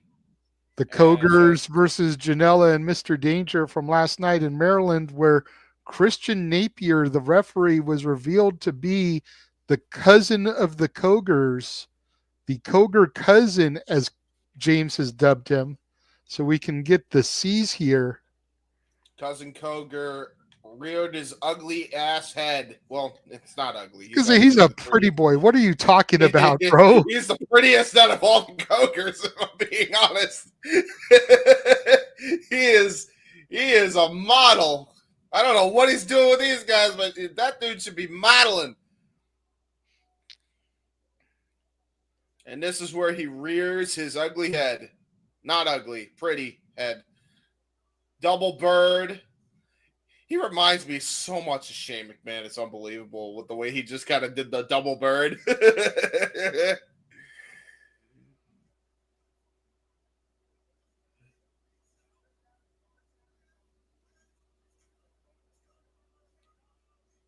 It's unbelievable, man. Yeah, just a big boo. Although I am looking forward to this. This looks like it's going to be a nice group. Should be fun. Mm-hmm.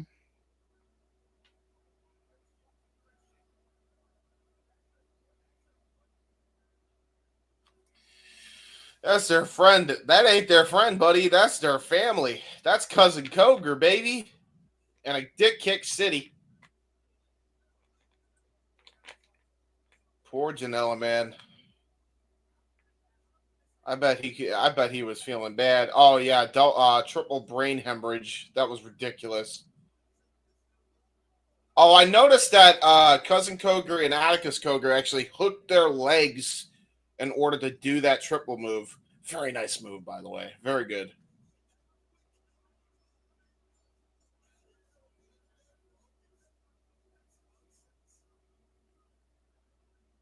Whew-wee. Throws the GCW ref shirt down, by the way. So now Atticus Cogar is going to be leading the charge. Oh, man, and here comes the mismatch here. Clash of Styles as Jimmy Lloyd and Jonathan Gresham are up next.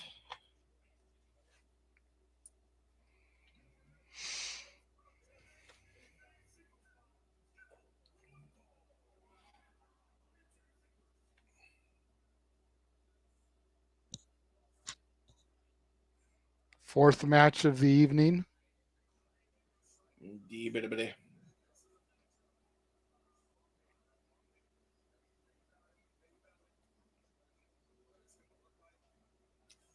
I love the white shoes on the ring announcer, by the way. Very nice. Here comes Jimmy Lloyd. Now, here's the deal. We have to put this in perspective. We say it's a mismatch, but for all we know, Jimmy Lloyd is a textbook grappler, very similar to a Balls Mahoney. Remember when Balls Mahoney was showing that he has the graps in the new ECW? This very much could be that type of situation here. Fair enough. So, I mean, we could be saying it's a mismatch, but we could be surprised by Jimmy Lloyd's technical ability here.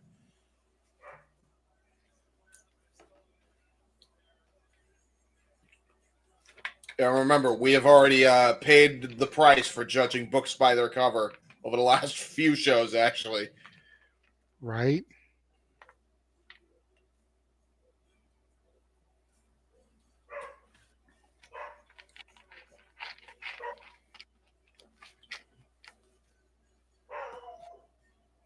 Bark, bark. And now here comes Jonathan Gresham. Actually just had a hell of a match not too long ago as well. Here last night. Yeah.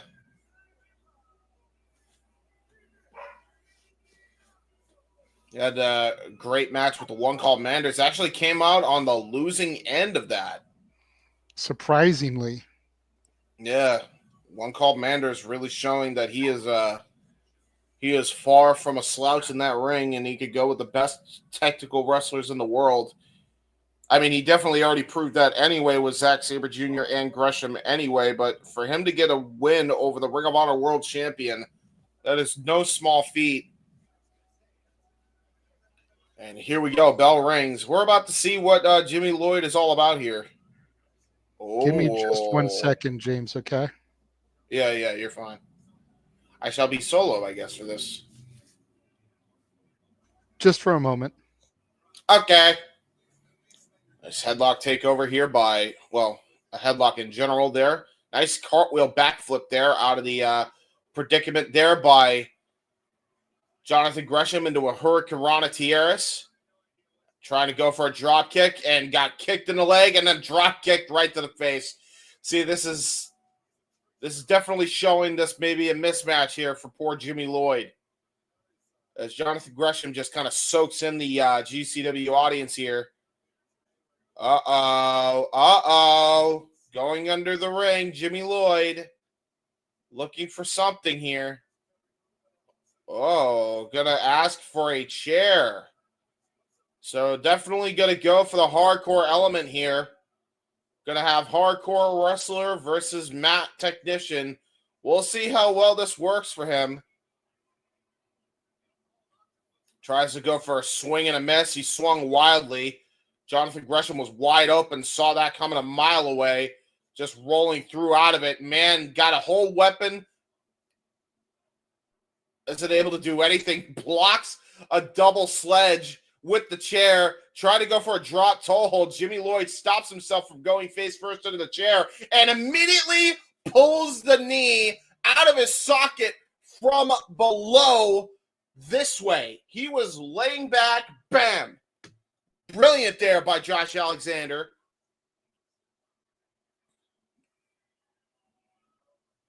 And You're doing it again. It's Jonathan Gresham, not Josh Alexander. Did I say Josh Alexander? I'm sorry. I'm just going to call him Gresham. It's easier for me, apparently. Gresham now. Gresh.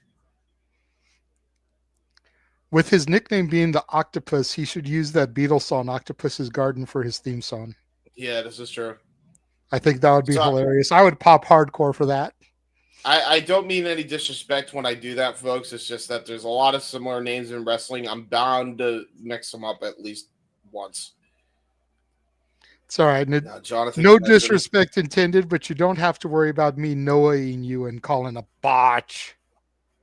Because we all know mistakes are normal. Ow! Jonathan Gresham just trying to pull the shoulder on poor Jimmy Lloyd out of socket. Oh, my God, no. He's twisted him like an octopus. The octopus in full swing here. Now he's grabbed the leg. Oh, he's turned it into a pin cover. Oh, no, Jimmy Lloyd. Oh, poor Jimmy Lloyd. He is so outmatched. It's not even funny. Right. Jonathan Gresham in full control, man.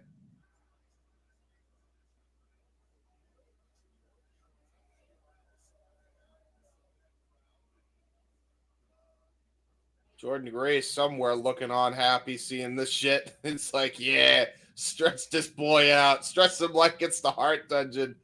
Just stomping and chomping away at poor Jimmy Lloyd.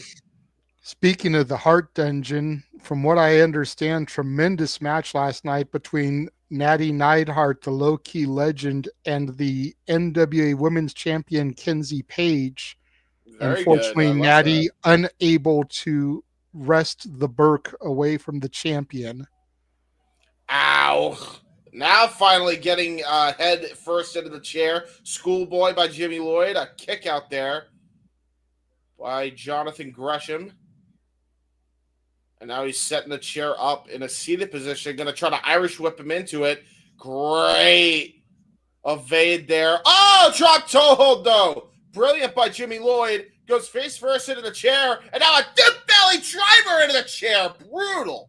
Jesus, that chair did not stand a chance. Hook of the leg. Gets 2.5. Damn, man. That was close. Yeah, we're in perfect sync, by the way. Yay. You love to see it. Uh-oh. Taking off the boot. Hey, wait a damn minute. Oh, no, Jimmy Lloyd. I was about to say, is Jimmy Lloyd, does he have a... Did he have a loaded sock like I recommended? Sounds like he was just adjusting his boot.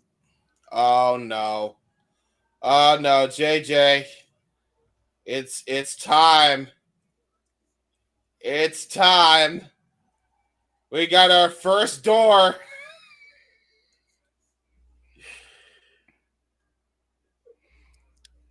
Door numero uno. What is behind door number 1, James? A lot of pain and suffering. Turnbuckle pads. Sunset slip powerbomb pinfall.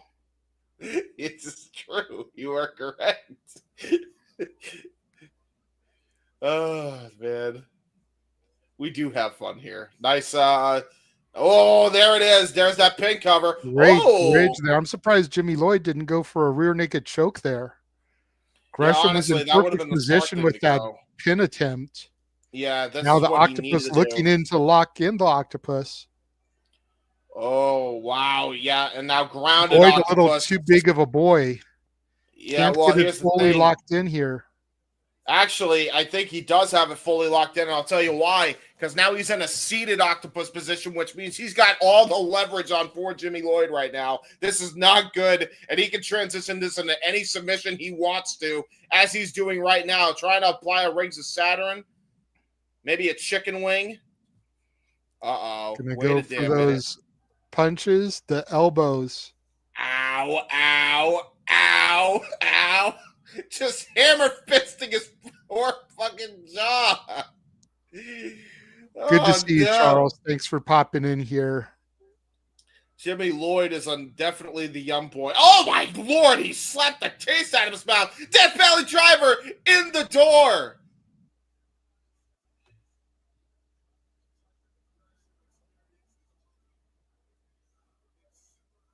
GC Dub chance reign out here. We talked about it being a clash of styles. We're getting that for sure. Getting both men's expertise here.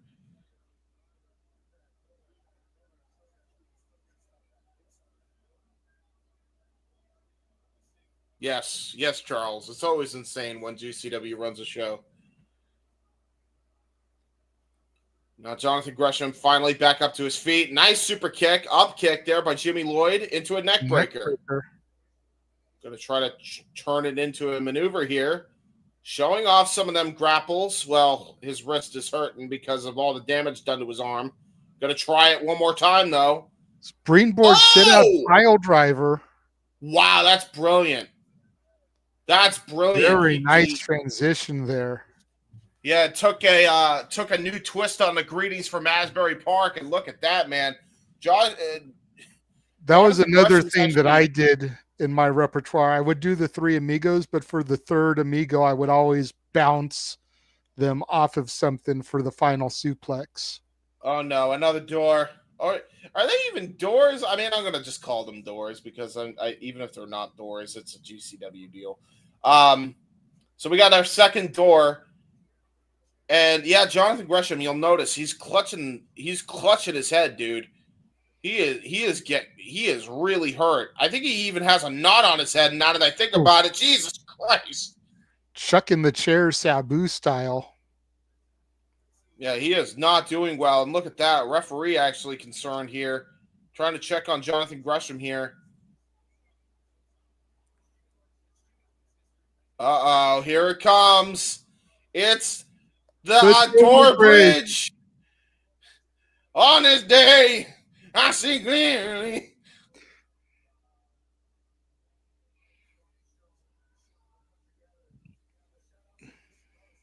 And now here we go. Oh God, gonna get the other chair here that's underneath that one.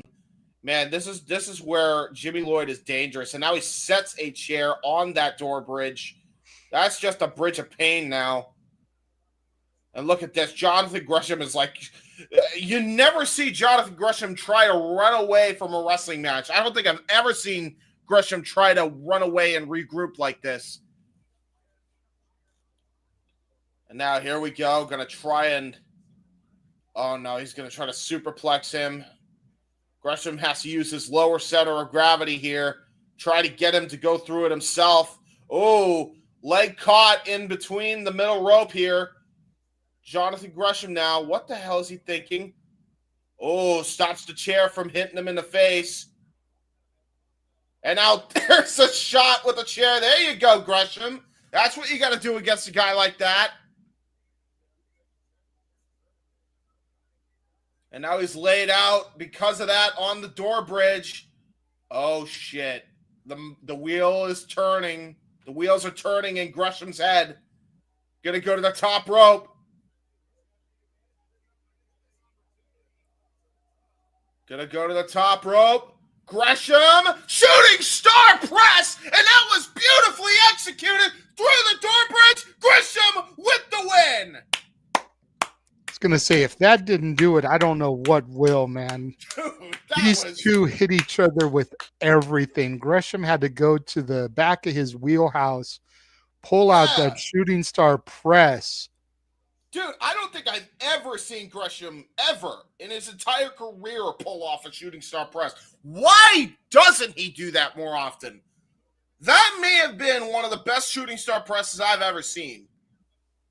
Like, because the hang time he got on that, the fact that he put his body weight all on his opponent, like right at the last second to pull back to fully compress the sternum. Yeah, bravo Gresham for that one. That was wow. Shooting star press by Gresham. And look at this, man. Showing respect to Jimmy Lloyd for putting up a hell of a fight. We talked about it being a clash of styles. We certainly effing saw that. Dude, that was sick. That was a really fun match. I really liked that. Mm-hmm. Jimmy Lloyd getting respect here by the GCW audience. Yeah, overall, just very good. Oh, shit. The Cogars. The Cogars.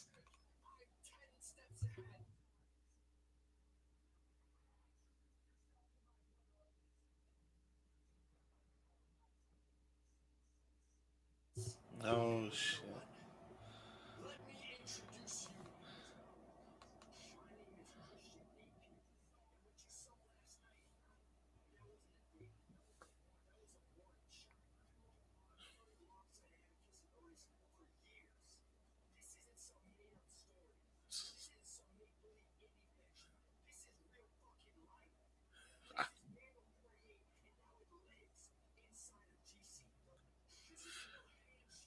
They're going with their faction name.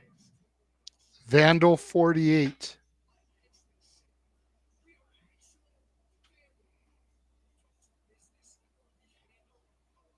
We don't do business. We handle our own.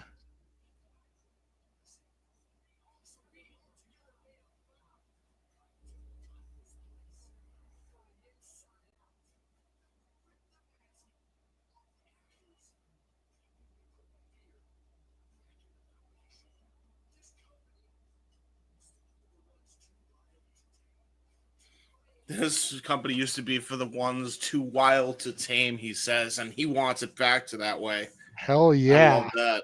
I kind of like that.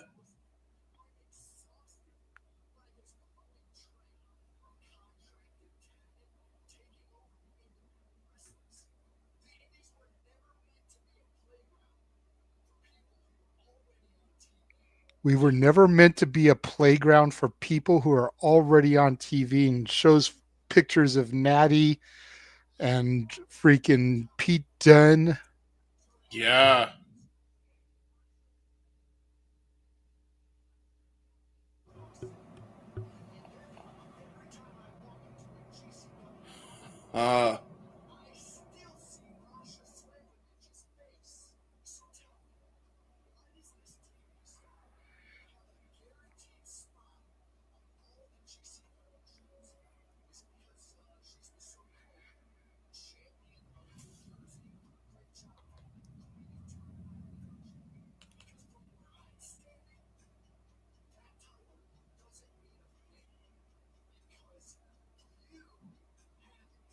Damn, Oh, Cogar's man, saying that dude. the JC title don't mean shit because she has it. The Queen of Turd Mountain. Bro, I think we get a title Bro. change. I think we get a title change tonight. I'm kind of excited. I'm not gonna hold you. I'm gonna call it as I see it. I will be in full kayfabe mode, but I'm kind of excited. Not gonna lie.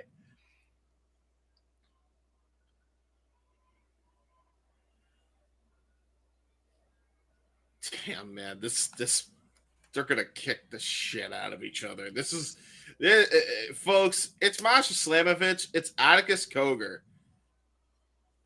They ain't wasting time, man.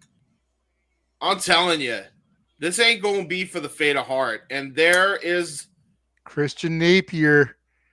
Christian All Napier. 3 men out there together, bro. Yeah, I'm not surprised.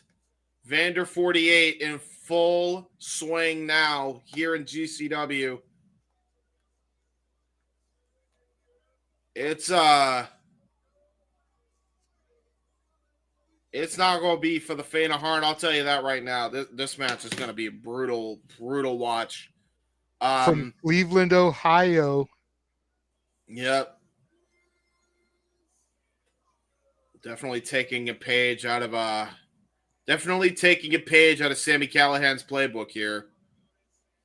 I'm telling you, I would say it's a clash of styles, but we've seen Masha Slamovich has some pretty pretty crazy hardcore matches in TNA. So they're gonna bleed. There will be blood. There will be violence. Do not mistake that. That's what's happening here for the JCW not title. Not as bloody as we're going to get when we get Matt Trevant versus Matt Mance Warner. Yeah.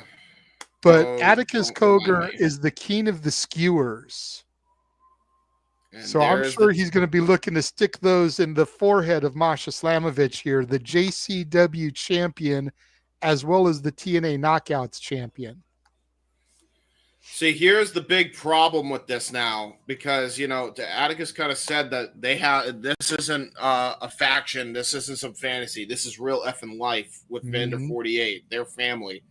Vandal. And, Vandal 48. And you look at Masha Slamovich. She used to have groups. She used to be a part of the system as an associate. She also had a thing with Killer Kelly. You got to imagine if she had both of those women in her corner right now, shit would be evened up right now. But unfortunately, she's solo because of the bridges she's burned. That may prove to bite her in the ass against Atticus Cogar here tonight, JJ. I'm not going to hold you. At first I figured this was just going to be a title retention for Masha. As sad as I was, because I have not seen Atticus Cogar lose a match since I started watching GCW. He has been undefeated since I started watching. Yeah.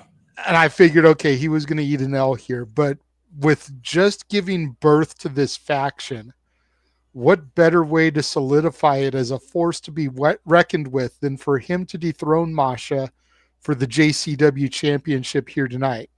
Yeah, exactly. And again, he's got all the chess pieces on his side tonight. Like, Masha's in a really bad and dire situation. And make no mistake about it, considering the promo that they cut, it's going to get so ugly. It's going to get bowling shoe ugly between these two that we may have to consider, even in GCW, for it to be a domestic violence charge, because Atticus Cogar is not going to let up on Masha just because she's a woman. I'll tell you that right now. Masha wouldn't have it any other way, though. Yeah, that's true. But again, you look at the other 2 men at ringside. This is not good at all for Masha. And look at that. Immediately pulling on the hair, getting slapped as a result of that. Goes to hit the ropes and immediately meets Christian Napier, who trips her up. Yep. Numbers game already coming into factor. She tries to chase down Napier, and there's Otis to step in her way. Shoving match ensues between Otis Cogar and Masha, and Atticus bringing her in the hard way. Back elbow from Masha, though, rocks Cogar. Man, this is an uphill battle for Slamovich. Drop toe hold, though, does put Atticus into the ropes. Nice pump kick there. Clothesline turns Cogar inside out. There you go. Go on, Masha. Try to end this one early. And the referee gets pulled by the other shady official. I see. Yeah, this is not going to be good, man. Like, Masha is... Referee ejecting the rest of the team. I mean, Otis can you Cogar do and that? Christian Napier being thrown out from this matchup. I'm not sure if that's allowed here. Consider it, like, is that legal? I guess it is referee's discretion, but there is no DQ, so that's gonna be the confusing part here. I still have eyes in the back of my head. Oh, got flatlined into the corner though. That momentary distraction is all Atticus needed. Dude, what if it's all just another ploy? That's what I'm saying. Oh no, this referee is also in the corner of Atticus. That's what I'm thinking. Like, because no. after doing my research and seeing how many people were in 44-0, and now we have 3 members of Vandal 48. Like, what if? Because I don't recall having seen this official before. What if this official is in the pocket of the Cogars also? That's and he's throwing Otis and Christian out to make it seem like he's fair, but then he ends up the swerve. Yeah, that's a good point. That's a very good point. Yeah, because Atticus has been known to be the master of mind games. I didn't even think about that. Is. Nice rolling Solvat, though, by Masha Slamovich. In control for the moment, but a back elbow shuts that down immediately by Cogar and into a 2 count as he is just dissecting the current JCW World Champion, Masha Slamovich. Nice even count so far. See, I think that's where Christian Napier screwed up yesterday, was like he let it be shown way too early. And I think if this referee is in on the fix, because I don't know, at least you got to show that you're fair and unbiased throughout the beginning part, not let on so. Oh yeah, towards the end of the match, then you reveal it, because I think that again, that's going to do more. Not only are you doing more physical damage to your opponent, but you're doing psychological damage when you eventually screw them up right at the final bit to be able to retain their title or win the match. Oh, God. And now look at Cogar now hanging up Masha on the barricade. This is not going to be good. Jesus Christ. Cross body over the upper back of Masha sends her onto the ground.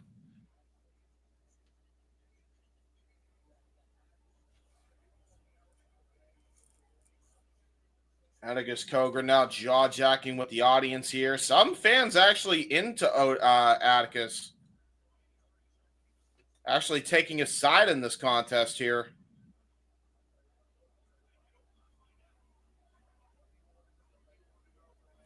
And now Atticus Cogar just waiting for Masha to get back into the ring. I believe in JCW title matches and most GCW title matches, in the collective, I believe you can have a title change hands via countout. Mm-hmm. Slap to the face. Masha Slamovich now trying to get back into the mindset here. Nice pump kick. Ooh, up kick. We've seen Masha do this before. Into the running knee strike. Roll through. Yakuza kick. Yep. And there's that rolling wheel kick, the Kappa kick, low-key style. Hook to the inside leg. There's 2 and a kick out by Atticus. Again, very fair count from the referee.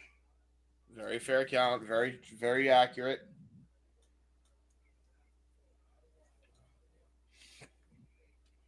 Again, that Cogar family master of mind games. Again, eyes in the back of Masha's head is what's needed here. Going to try to go for a... Looked like a pile driver, but got countered. White noise. Cover. 2. Kick out by Masha. Yeah, Cogar looks like starting to get fired up here. Yeah, and to your point, in his eyes. Yeah, the intensity is like crazy. And to your point, JJ, as much as he is very much a brutal son of a bitch. He is a very capable wrestler. We've seen that already in the short time we have been following GCW. As he goes to the top rope, looks like he's going to try to go for a moonsault here. Oh, no! Oh, Jesus Christ! He's lucky he got that last rotation. Otherwise, he would have landed neck and head first on the mat. He flipped just in the nick of time. Yeah, he did. And look at that. He's still clutching the back of his head. I think he did graze the mat, if nothing else, off of that horrific chop block while he was perched up to try to go for a moonsault. That he ended up paying for it. Masha now go to the top rope. Insecurity, though, by Atticus.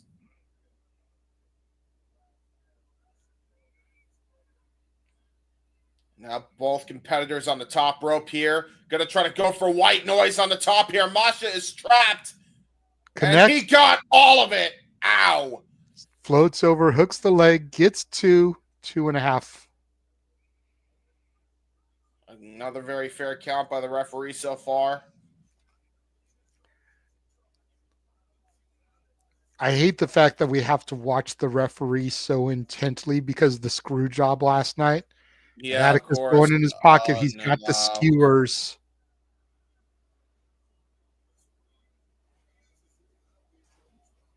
So referee trying to tell him, the commentator just said if he uses it, it'll be a disqualification. Atticus sticking him in the turnbuckle pad instead. Yeah, I mean, that's the other thing about this, man. The skewer, and now the referee is distracted as a result of that. And the referee goes into the skewers. Oh no, the referee getting hit after a suplex. Oh, dude, that could have stabbed him. From Masha to Cogar sent the ref into the skewers, and here comes Christian Napier again. That's all they needed. That's all they needed. And now he's grabbing the referee's shirt. He's going to ref the contest. Referee is out. No, here comes Joey Janela. Yeah, Janela has to come in here. You have to imagine. And now look at this. Death Valley driver incoming. I'm not surprised by this in the slightest. And here comes Otis now. Oh, man. Yeah, this is not good. Oh, GCW is in a world of trouble here.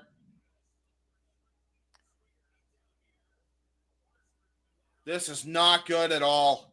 Joey Janela now getting assaulted by Vandal 48. Oh, no. Atticus has a steel chain now wrapping around his fist.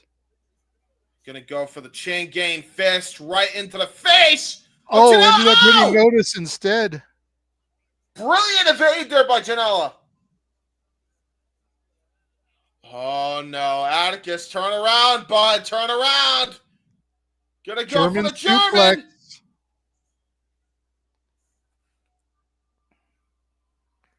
But Janela jaw-jacking Napier back up, poised in position, stalking Janela. And he's looking right at the crooked official. Cousin Cogar, you might want to run here, dude. Napier is in a world of trouble with Janela looking right at him here. Napier tries to leave, but Janela grabs him by the hoodie. Nope. He ain't done. Dick Kick City. Not surprised. Considering what happened last night, he had that coming. Now Atticus back up. Uh-oh. Oh, Janela getting raked to the eyes here. Oh, no. And now he's got the skewers. Masha has the choke. Oh, shit. Gonna go for pile driver. She got it. There it is. Joey Janela now. He's technically an official here in GCW. Gonna put on the ref shirt. There's 2. And Masha retains the title against all odds.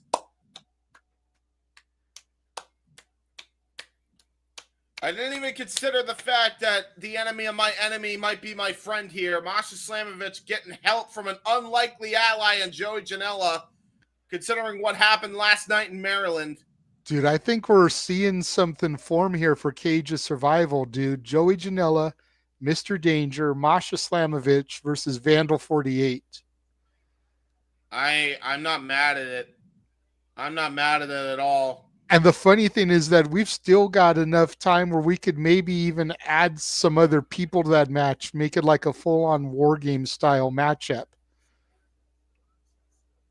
Yeah, I mean, somebody better check on the referee, by the way, because he got a whole sternum full of skewers. Oh no!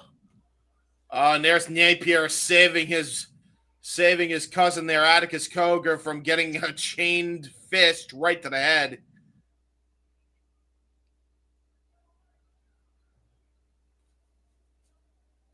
And there was the Cogar family, Vandal 48, excuse me, just kind of retreating up the ramp here as Joey Janela asks for a microphone.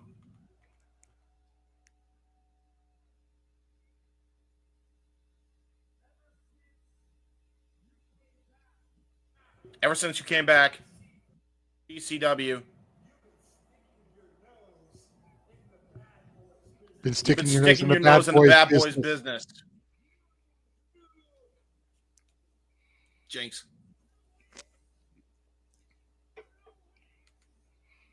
Up. Audio went out. 2 weeks. 2 weeks from Tournament of Survival.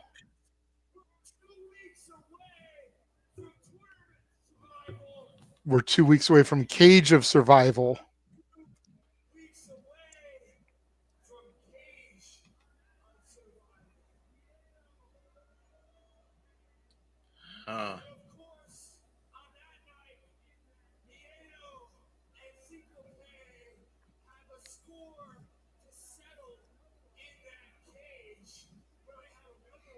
You've brought another idea to the table.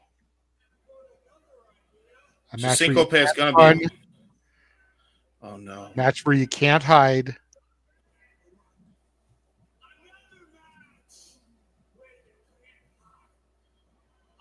A match where we're two rabid pit bulls. Are you ahead of me? One dog survives. Yeah, I think you buffered a second, so I'm a little bit ahead of you. Don't worry about it.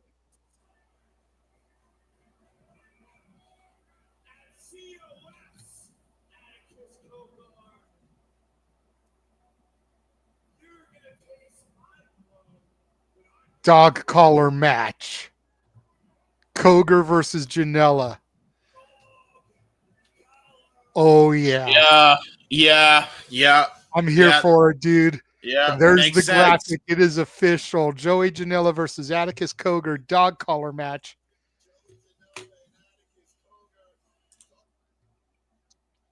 I am here for that shit. Hell to the yeah. All right, I like that. Yes, it will be. And honestly, GCW just has senseless violence. They just built up like a fucking month's worth of story up to this point. For real. I'm just saying that dog collar match ain't happening for no reason. Let me know as soon as the GCW logo comes on your screen. It appeared. Tournament of Survival retrospective has now appeared. TOS 1 2016. Sorry, I didn't expect it to go that quick. It's all right. I think you're ahead of me now, but it's okay.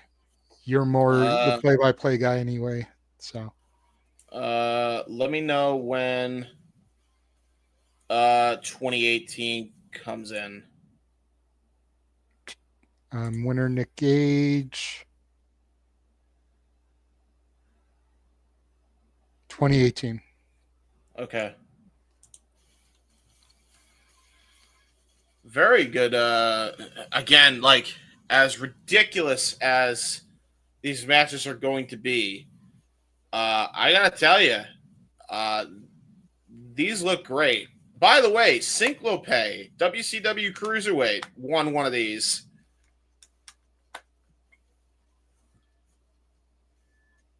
And Atticus Cogar won one of them there as well. Alex Colon. Damn, dude. Like, this is going to be violent. Yeah, we got to get Noah in on this one. You Alex really want to Colon get won 3 years in a row. you really want to get Noah into this? Really? You think? He likes violence. He likes chaos, or so he says. So This is I'd love true. to see him do this show. I agree. You know what? I tend to agree.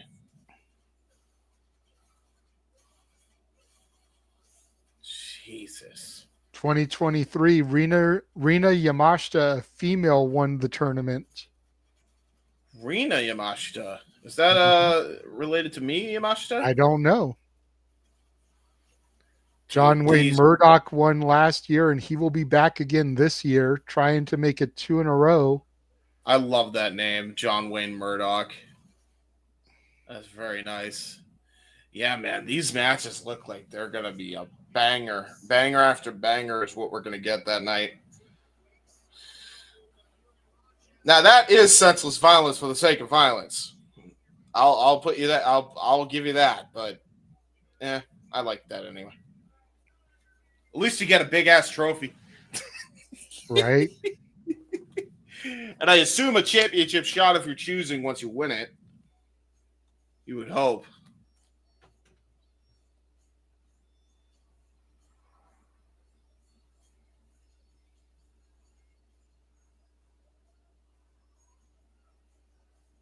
Now here comes Bang and Matthews, who impressed last night at the Maryland show against the GCW Tag Team Champions.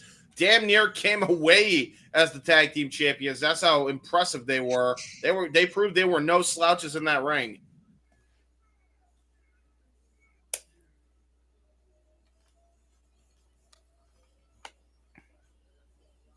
They'll be taking on to Infinity and Beyond. Who Infinity and Beyond are?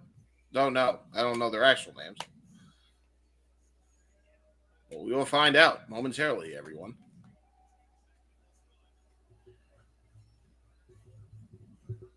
What are they doing? They're doing the shark clap. Okay, let's see. Oh, here we go. Well, they're definitely rocking the Buzz Lightyear colors and a Buzz Lightyear jacket. So you got your wish, JJ. Cheech and Colin Delaney. What? Wait. Colin Delaney from fucking WWE ECW? Colin Delaney?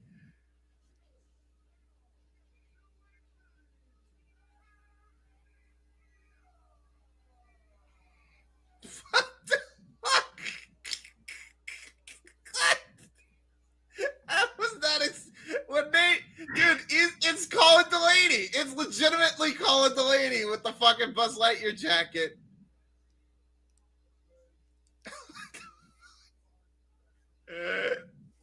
Okay. Nice. That's funny. I really was not expecting that at all. I believe Sheet is going to be starting with Matthew. I did not expect Colin at all. Bell sounds are underway. Wow, that just completely happened. threw me for a loop.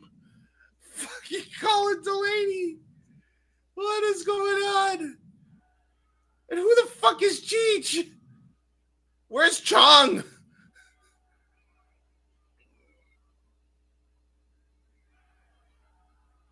He's calling out to Infinity, and the crowd is chanting "and beyond" back. I love it. Oh man, they're really loving that whole gimmick, huh?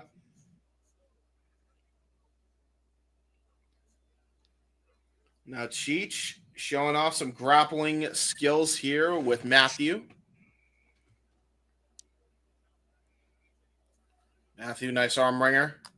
Turns it into a nice arm drag. Cheech, though, now about to get a backslide for his troubles. Ooh, great pinning combination by Matthew. Brilliantly executed that pin cover. Went for a backslide, turned it into a jackknife cover. Again, don't think I've ever seen that before. Bang and Matthews absolutely showing out here already. Now there's Cheech trying to go for a German suplex. Got the waistlock applied here. Ooh, turns it into his own arm drag. Turns it into a pin cover. Nice crucifix pin reversal. Ooh. Got him in the mousetrap. Nice cover there by Cheech. Kick out there by Matthew. Matthew, nice leg trip into a lateral press. Ooh. And a lateral press of Cheech's. Double drop kick and a stalemate. Very nice. Very good. Very good fundamental wrestling here by both Matthew and Cheech here.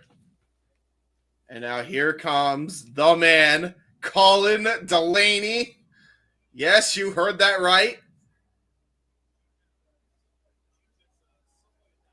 And here comes Bang. Bang, we got bang, bang on the door, baby. Yes. Now we got Bang and Delaney now in the ring. Nice vicious collar and elbow tie up by both of them. Yet again. Colin Delaney actually showing he's put on some muscle mass since last I've seen him. Going to try to go for an Irish whip. Got counted into an arm drag. To be fair, it's probably been close to 20 years since we've seen him, James. Yeah, that's fair. Nice He didn't just put on some muscle mass. He put on some age. Nice arm drag. Dude's got a bald spot that's bigger than John Cena's. Ooh, trying to go for a nice arm drag of his own. Brilliant there by Delaney. Are you behind me still or no? No, I think I'm good. Perfect. Nice evade, by the way, out of the back. Body drop by Bang, but a calf kick there by Colin Delaney as he does a kick flip. Definitely has gained some skill since the last time we saw him with Tommy Dreamer on ECW. About 20 years will do that, James. Yeah, just about. Uh-oh, and now look at that. Matthew holding him back as Bang just shoves him on the apron. Simple but effective offense from Bayne and Matthews here. Bayne taunting the crowd as is Matthews on the apron. And now to infinity and beyond in dire straits here.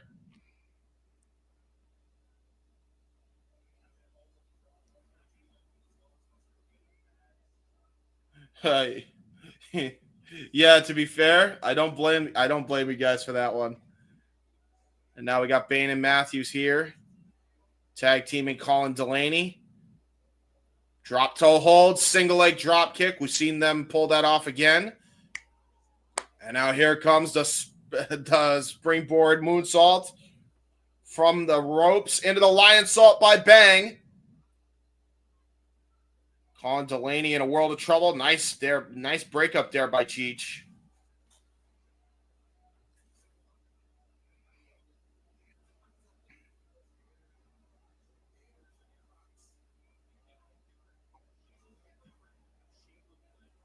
No, shoulder thrust right to the back of Colin Delaney. I mean, the more things change with Colin Delaney, apparently the more things stay the same as the man is just getting dissected by a tag team. Who would have thunk it?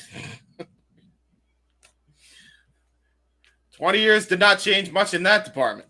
Oh, no, not at all.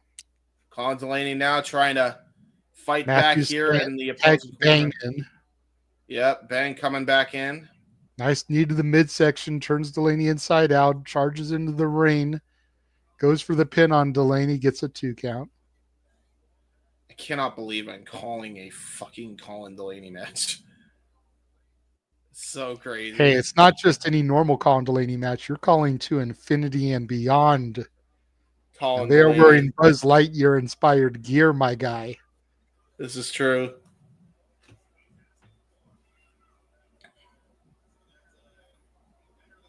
And now Bang about to go for a knife edge chop, charging it up. Oh, poke to the eye. What a fake out. Nice deception there. So you can blind your opponent on top of that as well as he brings it back into his corner, tag back into Matthews. Nice kick right to the gut there by Matthews, and now a sharp elbow strike.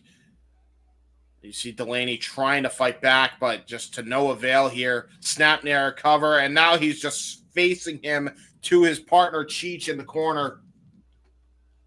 Got a full-on face lock here applied onto poor Colin Delaney. Desperate for a tag. Jawbreaker. Delaney needs the tag here. Crawls over. And Bang bang. misses. Roll through. Gets the tag to Cheech. Cheech now legal. That was a brilliant diversion tactic by Delaney as Cheech is now going to run roughshod here. Going to Smoking work. the opposition is Oh, Cheech. no! He slingshotted his own partner into Bang. Brilliant there. Double clothesline by Cheech. He's a big, strong boy. And he's proven it. Scoop and a slam. And another one for Bang. Oh, got countered. Uh-oh. Schoolboy. Oh, no. Oh, no. No. Bang and Matthews being used as weapons on each other thanks to Cheech. Into a pump handle suplex. Brilliantly executed by Cheech. Pump kick by Bang. Going for a Hurricane Rana, got countered into a brutal powerbomb, and now hoists him back up into a facebuster. Powerbomb X Factor, hook to the outside leg, there's two, and a kick out. Very nice flurry of offense there by Cheech. Again, very much smoking the competition. Ha, ha, ha, ha, because his name is Cheech. But where's Chong? Anyway. Looks like he's going to try to go for, it looked like he was either going to go for a shoulder breaker or a pile driver of sorts. Got countered. Springboard back elbow by Bang. And now he goes in for Matthews. A hot tag. Yeah, Matthews now tagged in. Hot tag to Matthews. Misses that jumping, spinning heel. Now gets him in an octopus stretch. Cheech in trouble here as he's got the octopus locked in. And look at this. Octopus there, locked in by Bang on a call on Delaney. To infinity and beyond again. Trapped here. Oh, wait a minute. Cheech able to turn it into a fireman's carry and sends him into his partner and the other guy, his opposition. All four men down. Very nice. Very nice, very evil. And now looking for a hot tag is Colin Delaney. But look at that, though. Look at that. Keep your eyes on Bang, who just pulled him off the apron. Colin Delaney now nowhere to be seen. And there's Matthews now. Going to go onto the ramp, getting a full head of steam. Ooh, little fake out there. And there's that triangle moonsault. We've seen him do that before. Into the tope con hilo, onto the ramp. Got to be careful he doesn't take out the hard cam there doing that onto the staging area. Yeah, exactly. Great Tag back diversion into Bayne. tactics. Great diversion tactics there by them. Looking for their patented double stomp here. Cheech in trouble. Got all of it.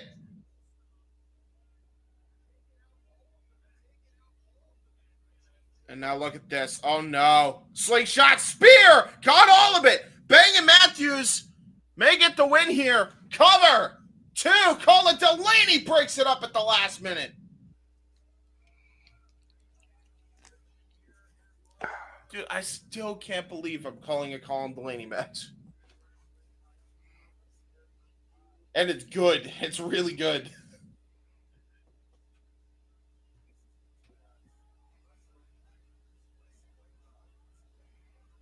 And now Bang just taunting Cheech here. Poor Cheech just isolated here. Uh-oh. Both Bang and Matthews setting up here for a double team maneuver. Was going to go for double PK, but they kicked their shins instead. Cheech tagged back into Colin Delaney. And he's about to clean house here. Tornado DDT off his own partner. Still has him hooked, though. Yep. Hangman's DDT. Oh! Single leg codebreaker DDT combo. Double pin cover. And oh, wow. Both men kicked out. That was phenomenal. That was almost like a shatter machine into a DDT from the other guy. Oh! Infinity and beyond. The wheelbarrow suplex face buster. But again, saved at the last second. Broken up by Matthew. What a matchup.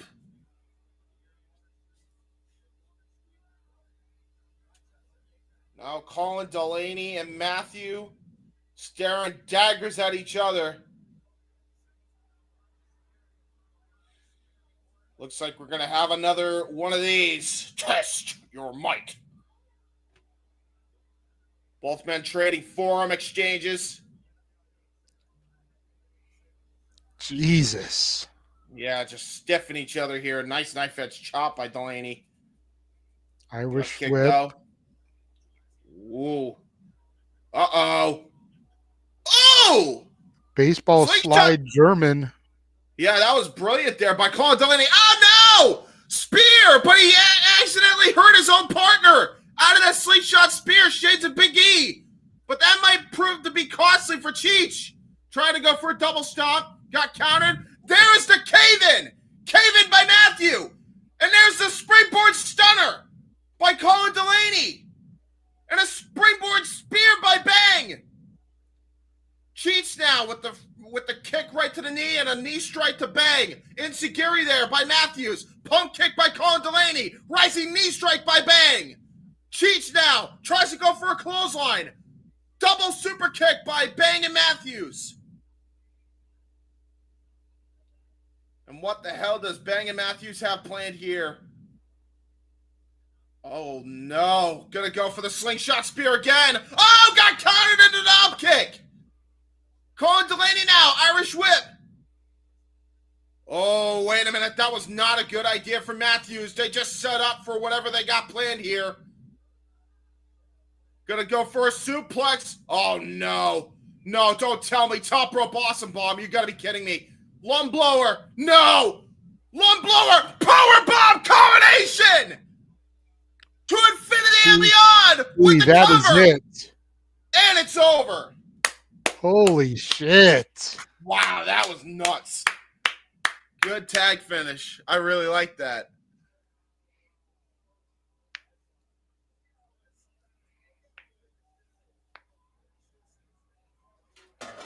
Oh, my shit just fell. I don't know why. That was awesome. That match. Good match. Colin Delaney actually just showed a lot. He is a grizzled veteran now, folks. Gone with the days of him being a jobber to the big stars on ECW. God damn, that was really good. That was really good. To infinity and beyond, maybe future tag team championship contenders after a performance like that. I kid you not. And I would love to see them run it with those guys for sure. And now we got Long Live GCW. Do you see that also, JJ? I'm seeing Sam Stackhouse and Atticus Cogar setting up the KJ Orso thing again. Okay, so they're going to show that again, which, you know, fair enough. They're going to show KJ Orso and his metamorphosis from Fuego into KJ Orso. While they run this, I'm going to get some food because my stomach is saying, eat something, you stupid. So I might eat a piece of bread or something. Go for it, James.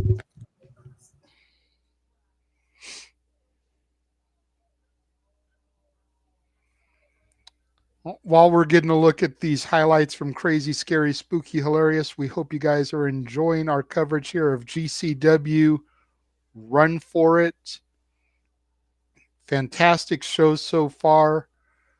2 matches remaining, plus this segment from KJ Orso where he explains his actions as of late, which I'm assuming is what they're setting up here by showing these highlights from Crazy, Scary, Spooky, Hilarious, where he officially turned his back on Sam Stackhouse, solidifying himself as KJ Orso, solidifying the heel turn that has occurred here.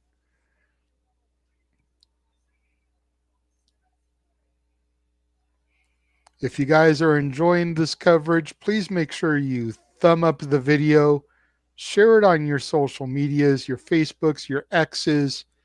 get the word out there that the Simply Reliable Studios do watch alongs for more than just WWE, AEW, and TNA.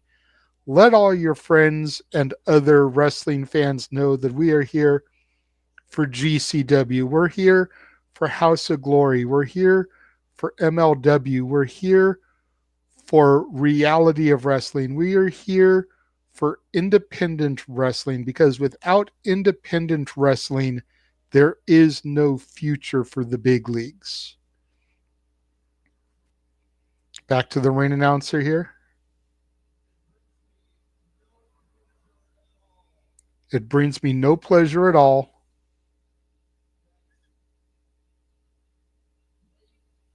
to introduce KJ Orso.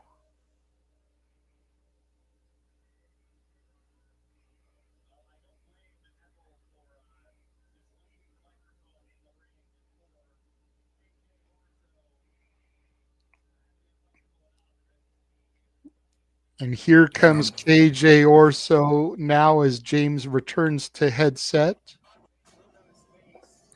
Oh boy. Okay, this may Uh-oh. be a comparison that I don't know if you'll know, but maybe you will because you're from Boston. But do Mm-hmm. you know who KJ looks like without his mask? To Oh, me, at least, he looks like Danny Wood from the New Kids on the Block. a little bit. Yeah, I can see it. Like legit, that is who he reminds me of. Can't wait to hear what KJ has to say here. Getting booed out of the building by the GCW audience. He doesn't care. He made his daughter sad and reveled in it. For 11 long years, I wore that mask. And I chased the golden glow of adoration.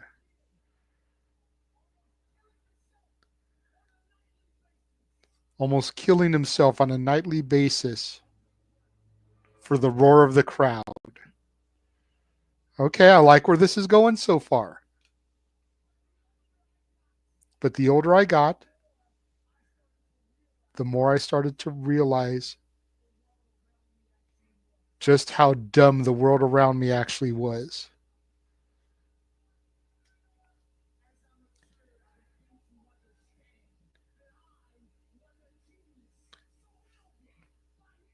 As I began to mature, I realized I was a genius surrounded by idiots. Crowd chanting, "Shut the fuck up" at KJ now.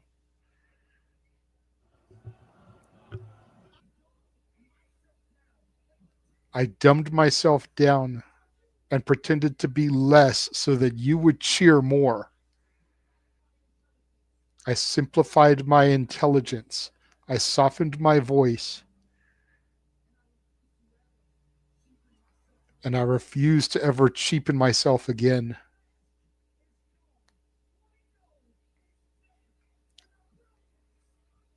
The mask is gone. Fuego is dead. And in its place is the silver-tongued savant, KJ Orso. Again, I'm liking Yeah, this. I'm liking me this too. logic. It makes sense. I like it too. But let's get to the task at hand. Let's talk about what I did in LA. Crazy, scary, spooky, hilarious.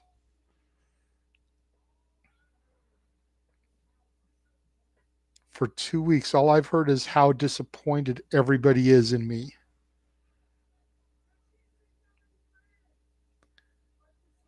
The GCW fans are disappointed. The officials are disappointed.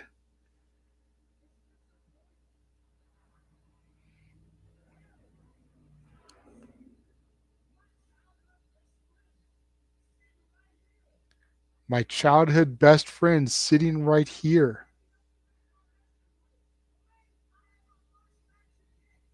Man, I had my first match against. Don't tell me you're like all these dumbasses in Rochester. You're disappointed too?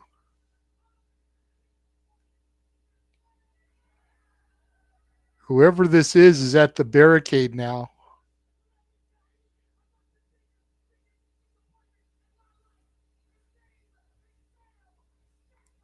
Biggest disappointment in his life is Sam Stackhouse.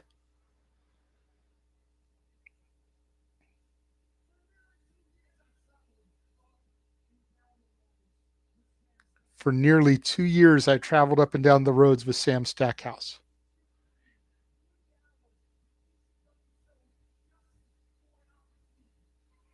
Traveling multiple hours to GCW shows just for an opportunity.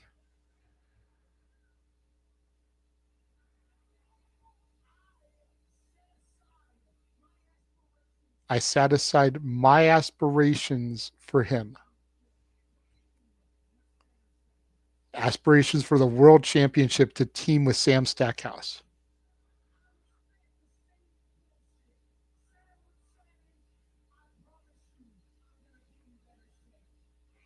Every week he was fed the bullshit. I'm going to get in better shape. I promise you, we'll win the tag titles.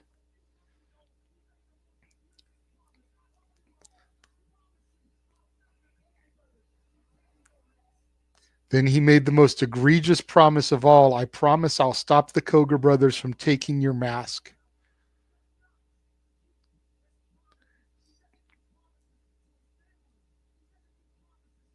Sam Stackhouse doesn't keep his promises. He doesn't keep his promises to the family, to his friends, to him. Because he failed.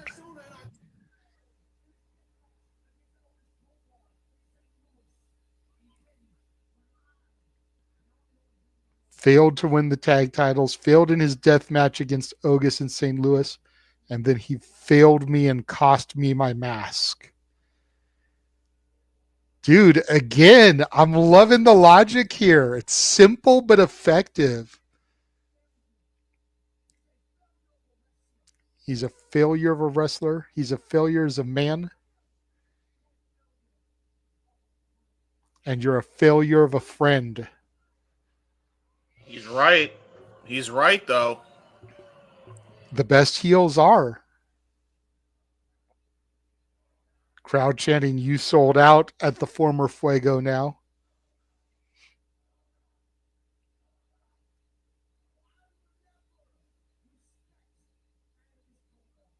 I will never respect Atticus Cogar. Words were exchanged that we can't come back from. But I will thank him because after I lost that mask, I had to look in the mirror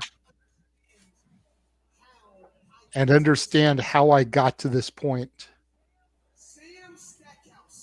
Sam Stackhouse is 6'4", 450 pounds. If he had just developed a killer instinct, no one would have been able to stop him. I can hear your TV. Yeah, sorry. Sam is too nice, though. I could no longer let him mistake my kindness for weakness.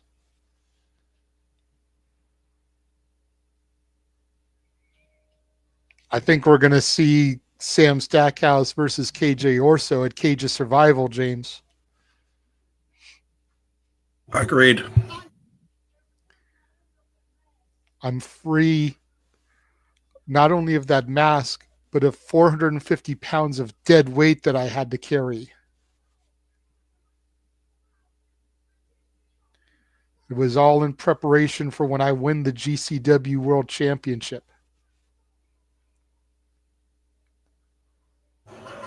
I think we could be looking at the man that dethrones Effy. I think so, too. Question is when.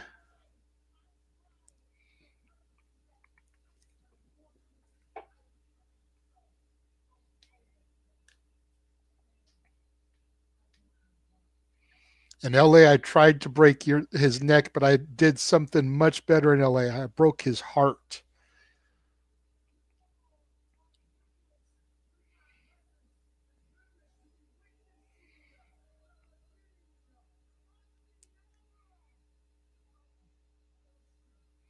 You're all privileged. The beginning of the era of Orso. And Orso is now my new favorite heel. Point blank, period. Notice, though, he didn't go straight to the ramp. He's taken the long way around the ring. Think something's going to happen here. Yeah, he's face-to-face with his childhood friend that he had his first match against. Getting the bird from him. Wow. And now pulling him over the barricade. Hey, he's a fan. Come on now. Oh, Jesus. He's a fan, but he's a plant, James. We knew. We talked about how they wrestled with each other. So he knows how to take bumps. Listen. Come on, James. Kayfabe. I get it, but like we gotta put a little realism on it as well. It's not like he just pulled some no-name over the barricade. Oh, come on. That's no fun. That's kayfabe. Aww. There's that driver. Yep, the Fire Sun driver. Oh, Jesus. Oh, my God. Oh, my God. Oh, my God. Oh, my God. He's got a version of a crossface, dude. Yeah. Here comes some security guards pulling him off. I'd say they're assaulting a fan, but now the immersion's ruined. God damn it, JJ. Come on. Now Orso attacking the security guards.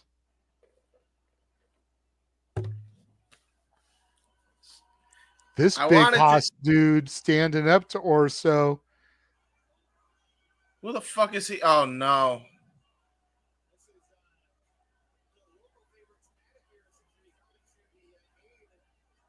Gets pie-faced by Orso. Who is he? Who is he? Local favorite, they said. He was a local favorite. Oh, my God. Well, here we go. Well, KJ Orso's getting a huge atomic drop from this big Haas step up in Seguri. Rocks Orso, sends him into the corner. Well, I think we got a guy who has some killer instinct. Scoops him up on the shoulders. Orso gets out of it. Low blow. Drops this big man. Oh, no. Oh, God, no. He's going to hit the double stomp to the back of the head. Fired. Oh, fuck. He's given it a new name. I forget what he calls it now, but it used to be known as shots fired. I think he's calling it character assassination now.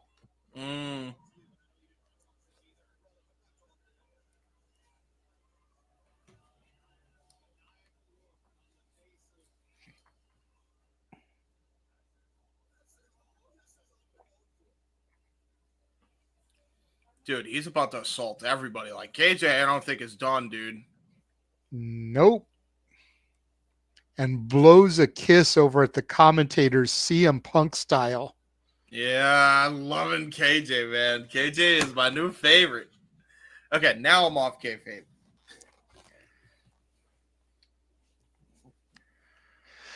I think it's going to be James's match of the night. Oh, no, wait. They're showing Effy. Oh, they're showing Effy and Manders stuff. Oh, okay. Either you're spared or Matt Tremont is going to be our main event. Oh, wait, no. There's Mance Warner there.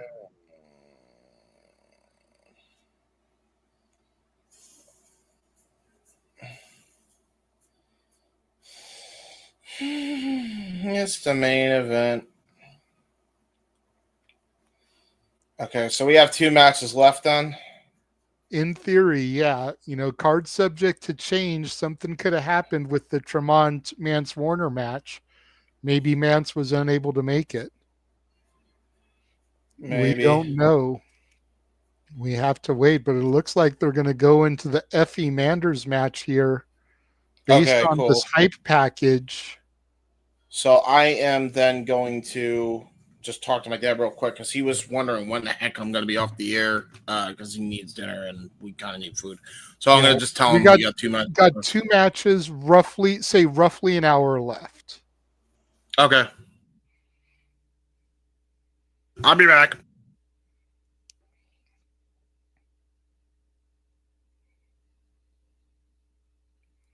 Yep, we're going into the Effy one called Manders match.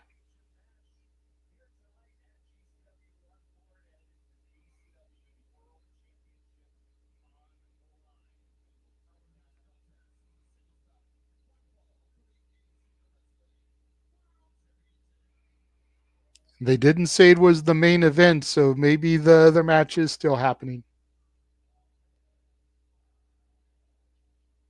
Really? It's off? The match is done? No.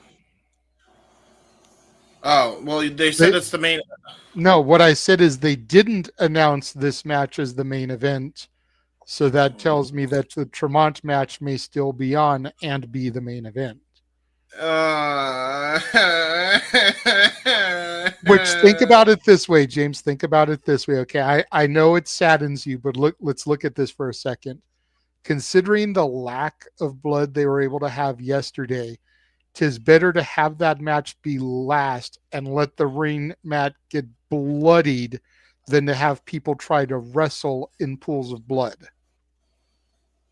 I think that's the logic here, is let these two savages, Matt Tremont and Mance Warner, just go at each other, bleed buckets and fuck up that ring mat and not have to worry about changing the ring mat or having anybody else come out after the match. I think that's their logic here. I suppose. And it makes sense. It's sound logic. It does, but I let Matt Tremont rest that damn pus bubble. I don't know whose entrance theme I like more, the one called Manders or Effy. Yeah, they're both pretty good, huh?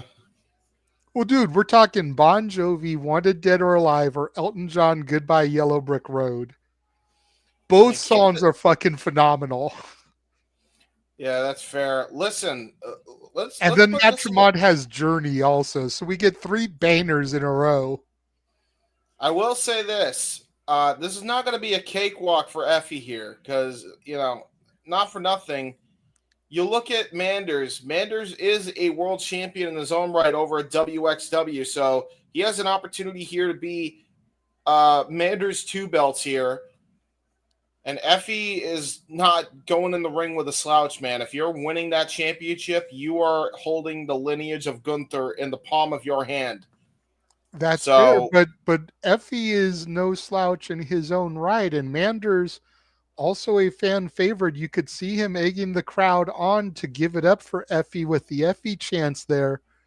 This should be a good, respectful match. Mm-hmm. These men were partners at one point. We saw in the highlight package. Yes, we did see that. I believe their tag team name, from what I looked up, and if it's not, then I apologize, but it makes sense to me, was Brokeback Mountain. God damn it. And one's bi and the other one isn't, so that makes sense to me. The other's a cowboy. Yeah, exactly.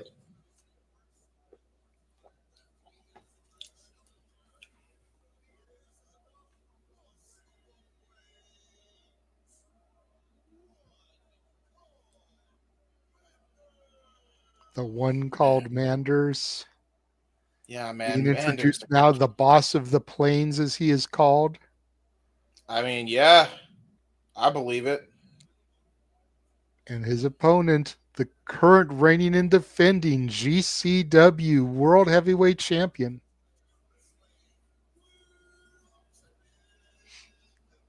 The only man who can make an Elton John song freaking an entrance theme. Effy. I think the only other time I ever heard Elton John connected to wrestling is the theme song for Collision. Saturday Night's All Right for Fighting. Yeah, right. Elton John making a comeback recently with the wrestling space. Elton John is the fucking man, okay? GCW title held up in the air. The one called Manders, the challenger. Show of respect and even a hug between the two individuals before the bell sounds here. Yeah, you gotta imagine too, man. Referee calls for the bell. Effy knows how good this man is. Yeah, to your point, Again, the WXW champion, a championship that was held by the Reign General Walter. Fuck Gunther. He wasn't Gunther then.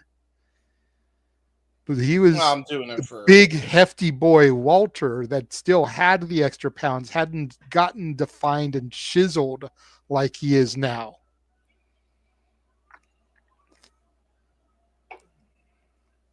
definitely a good, respectable contest.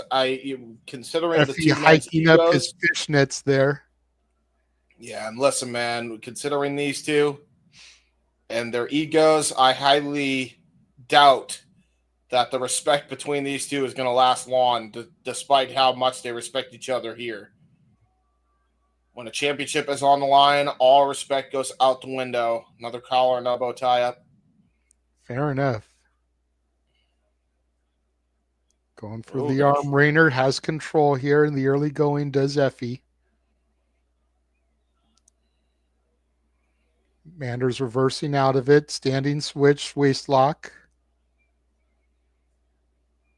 Yeah. Effy trying to get position here, possibly looking to either break the hold or get a standing switch of his own. Standing switch by Effy. Yeah, both men know how to counter each other here. Waist lock here applied.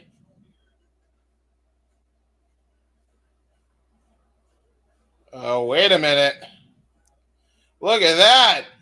Oh, that was a little mind games there by Manders. It's not often you see Manders go for the bisexual mind games. That's usually Effy's game plan there. You just got to put that on to Effy there. I think Manders' logic is that if he plays that card first, he may catch Effy off of his game. Shoots Effy into the ropes, shoulder tackle by Manders, drops Effy to the canvas. Nice shoulder tackle. Gonna go for Leapfrog a leapfrog from there by Effy. Eagle. Drops down to And the knees, right into the position.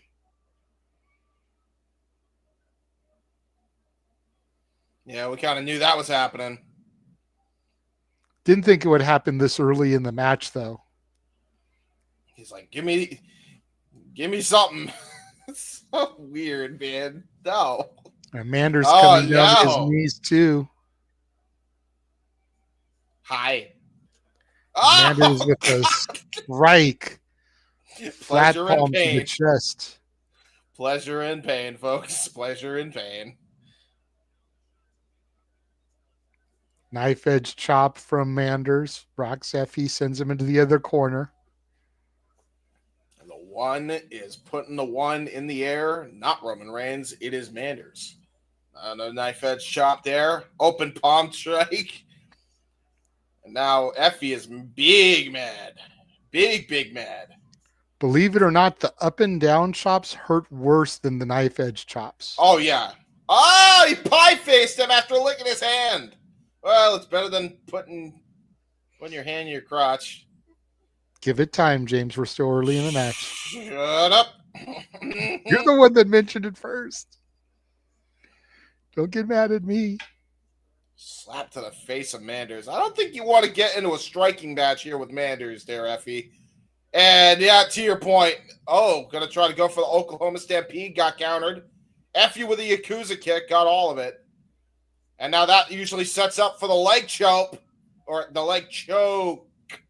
Choke. What the fuck's a choke? Anyway, he's choking the hell out of Manders, utilizing all of that 5 count. Referee trying to break it up as it's the title match. And now he's going to try to go for the tarantula, his variation of the tarantula here. Sunset flip tarantula. The daddy long legs. The daddy long legs. Oh, God. Okay, that's what it's called. Mm-hmm. Well, I mean, you see the daddy written on his tights there, and a spinner Rooney. Yeah, he's. We know Effy is very athletic. That much is for damn sure. And a nice Crossbody across the crossbody. back of Manders, hooks the leg, gets two, kick out by Manders. Yeah, both of these guys are big boys, so they definitely have some strength to them, and all that weight coming down on you, plus your own weight, is definitely going to make it hurt way worse tenfold. Because that is physics, folks. Tries to go for a suplex. And now Manders with a counter of Effy's attempt at the suplex. Huge stall here by Manders, showing his strength, having that big boy up like that. Yeah, you ain't kidding. This is not going to be good. Oh, Chop rocks Effy, sends him back to the mat. Yeah, see, the problem is the blood rushed to his head, so he wasn't able to think properly. Oh, and now just hangs him up to dry on the top rope. Manders in full control here.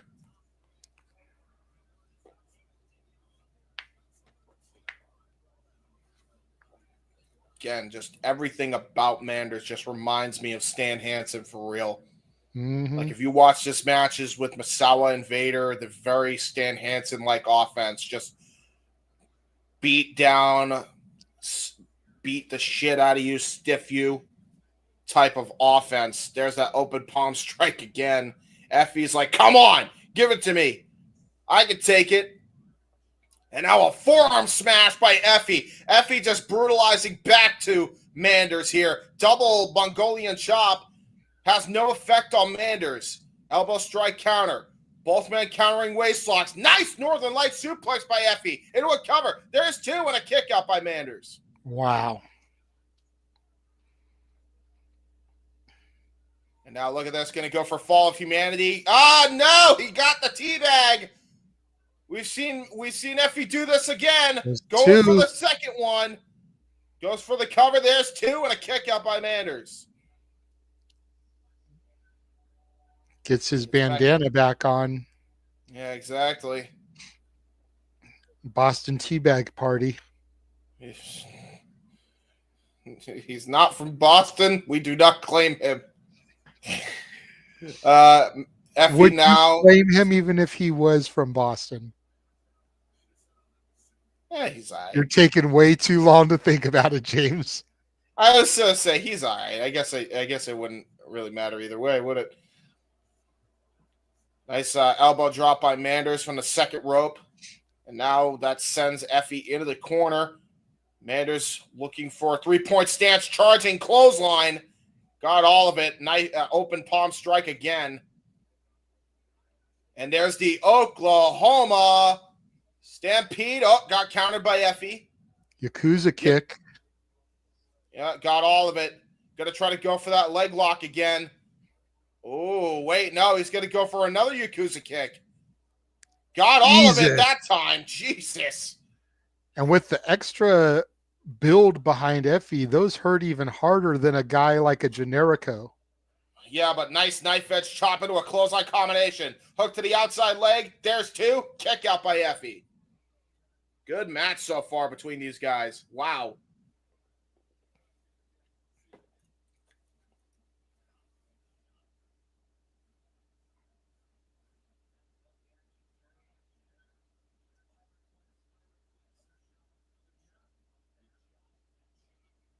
Another shot of that shot. Basically like it's basically like watching a nowadays version of Astria and Adonis versus Stan Hansen. If that match would ever take place, well, if you ever wanted to know what it would be like, this would be it. This is the closest you'll get to it. And Adonis was a hard fucking hitter in his own right, so. And now what the hell is he planning here? What the fuck is he going to do here? He's going to go for Oklahoma Stampede from the second rope here. Uh-oh. Good counter, though. Great counter there by Effy. Yakuza got all of it. Oh, no. Leg DDT! Head spikes off the mat. Effy into the cover. There's two. And he... Oh, wow. Referee was slightly out of position. You had to imagine that could have won it for Effy had the referee been in position.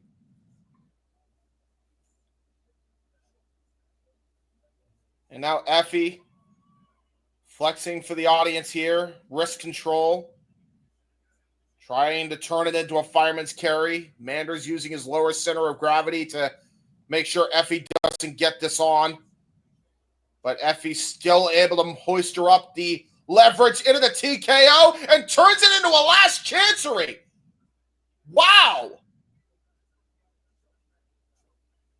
That's a brilliant maneuver there.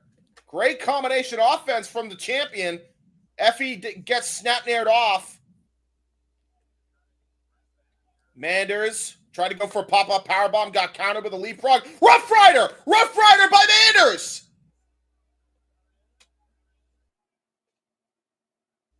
Radio silence does not connect. Both men down. Well, Rough Rider did connect, but now both men down. Wow. People undersell Effy. They've been underselling Effy for a while because what I've seen of him as a wrestler, he could go toe-to-toe with some of the best in the business, I think. Because, like, he's got great sound fundamentals. Like, really good sound fundamentals.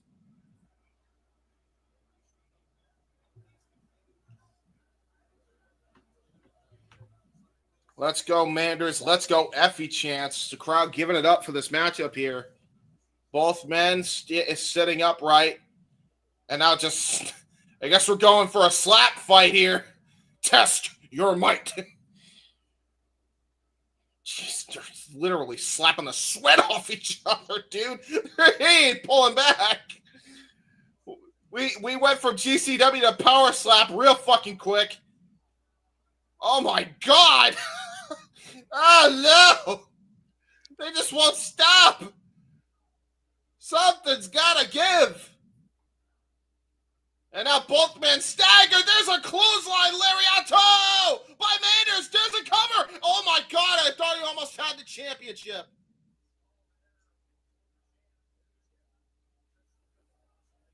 Manders now gonna set up for that lariat one more time. If he hits this, you gotta imagine that's all she wrote. Yeah, you would think. And he kisses Effy on the left, says insult to injury, but got caught with a spear. Got caught with a spear by Effy. There's a cover. Oh, man, 2.9. 2.9 for Effy.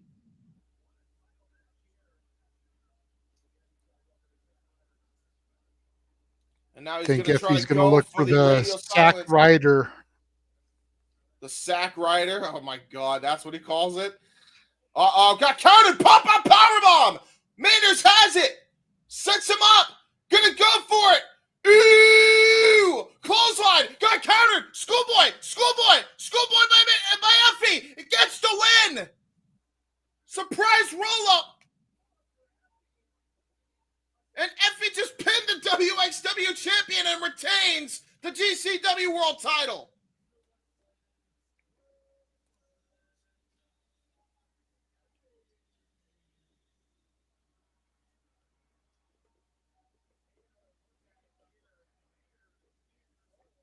What a match. Wow. Manders yanks the title off of Effy.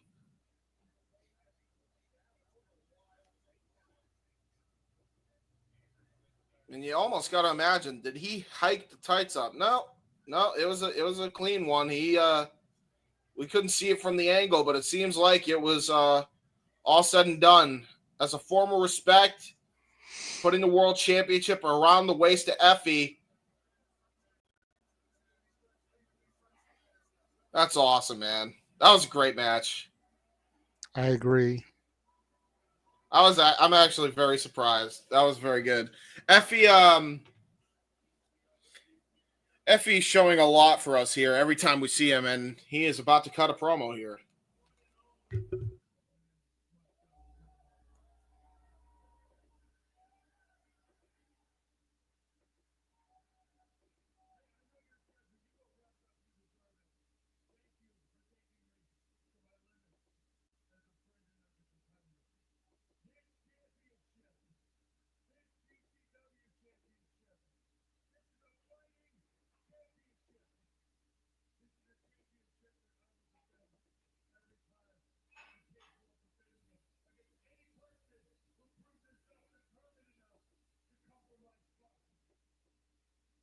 Mm.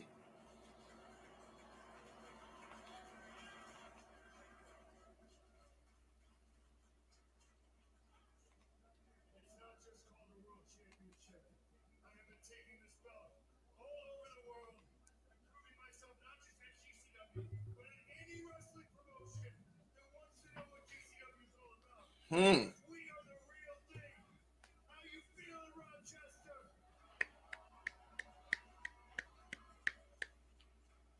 Good babyface promo here.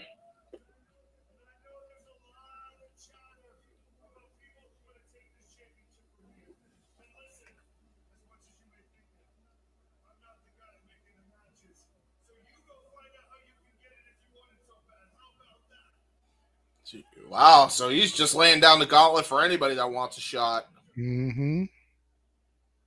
no matter what promotion.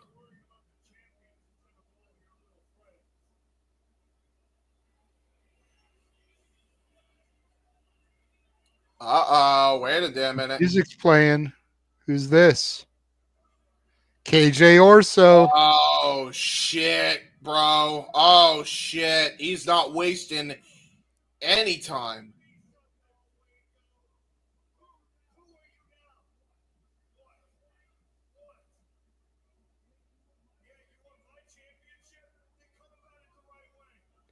Charles Oh, Mason shit! coming in I behind. knew it!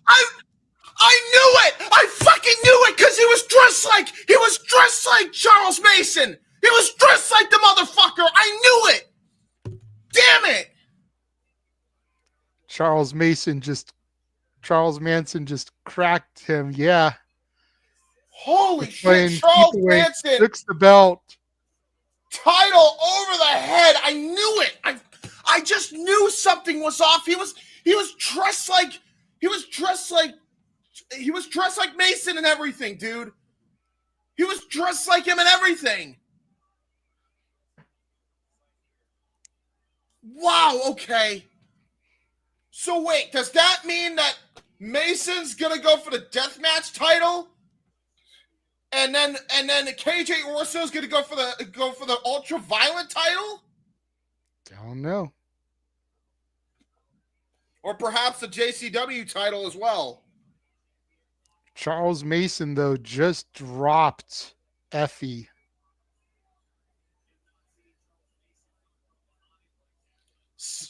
That was no accident. I'll tell you that right now. That was no accident. KJ Orso and Charles Manson. Is that his name? Mason. No, you were right. Mason. Mason. Okay. Charles Manson is the real person. Yeah, I know. That's fair. So yeah, Charles Mason. Charles Mason and KJ Orso. That's a fucking duo made in hell. Now from here we take a look at our upcoming calendar. June 7th and 8th, the tournament in Cage of Survival from Atlantic City, New Jersey at the Showboat. June 20th, they come to Little Rock, Arkansas. And June 22nd, Kansas City, Missouri. Then you've got July 4th, Backyard Wrestling in a backyard somewhere in the USA, followed by a show in Hartford, Connecticut on July 5th. July 11th, they go to Dallas, Texas. July 19th, Coney Island. July 28th, 29th, and 30th in Tokyo, Japan. August 1st and 2nd, back in Rutherford, New Jersey. August 14th and 15th, Thornville, Ohio, the Gathering of the Juggalos. Yeah. August 23rd and 24th, Atlantic City, New Jersey. September 12th, Detroit, Michigan. September 13th, Indianapolis, Indiana. September 19th, Phoenix, Arizona. September 28th will be our next Bloodsport London. And then October 4th in Anchorage, Alaska. And that is everything on the GCW schedule for now. More dates can always be added. Again, Phoenix, Arizona makes me wonder if they'll do California that weekend because that's only one date. You notice most weeks they do a full weekend. So it makes me wonder if they'll add a date there for the 20th or the 21st in LA for September.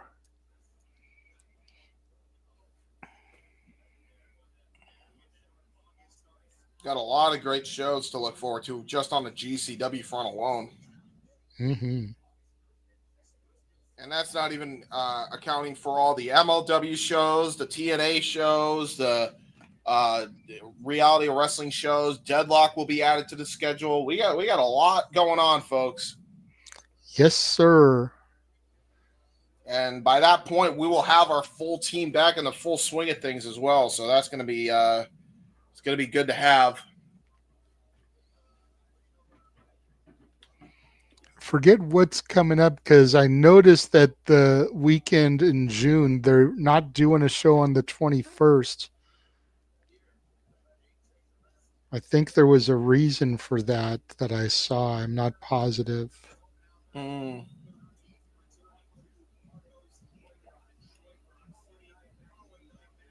Not sure.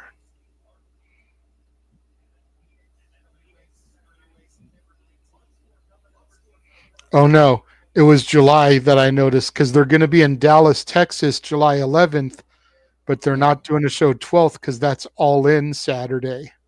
Yeah, true. Okay. So they're capitalizing on the Texas crowd for all in on the Friday and then not running a show on the Saturday because of all in.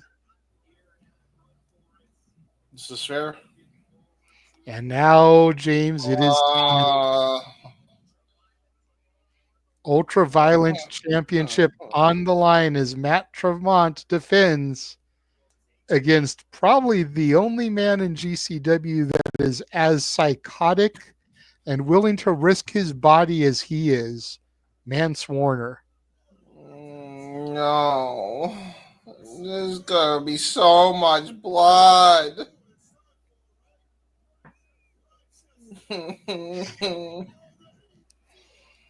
It's going to be gory. Gory like Guerrero?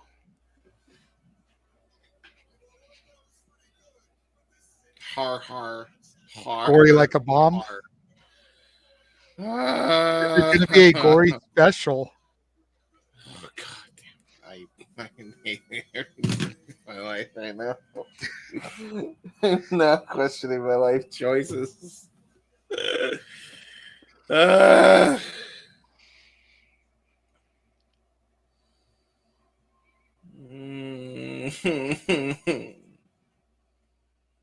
just gonna get my catchphrase out of the way now, and this is all you'll be getting from me. Here we go. Come on, James, you got to sound a little bit more enthusiastic. This is our main event. I am horrified. I'm horrified that they put these two in the ring with each other for this fucking title. Here we go. Okay, there you Here have comes the man, sir. Mance Warner. Oh boy.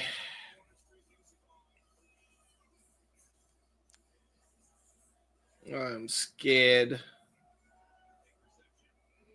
Don't be scared. We got to get some cheesy 80s music first, James.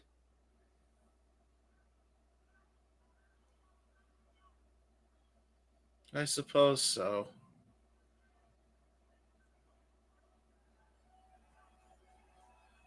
There it is. And the crowd is electric for the song. Telling you, dude, it's just one of those songs. It is such a cheesy 80s song, but there's something about Journey that just gets the crowd going. If you don't believe me, look at a crowd for Don't Stop Believing. Arguably one of the most overrated songs out there. But fans eat that shit up. And this is just that same vibe, man. You got the synthesizers. It's easy to clap to. You see the crowd clapping along. And the vocals of Steve Perry, man.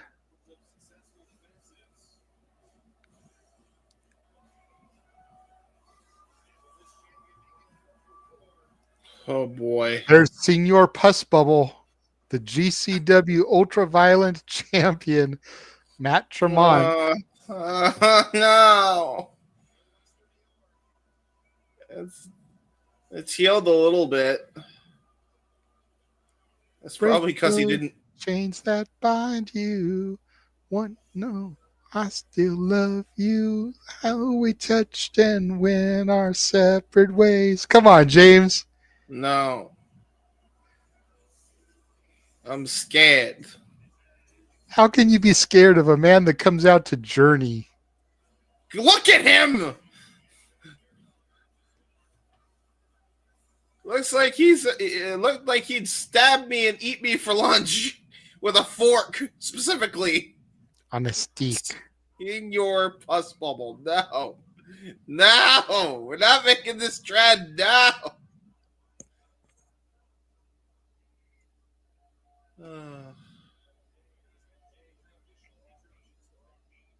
Is this for the championship? It has Yes, to be. it has.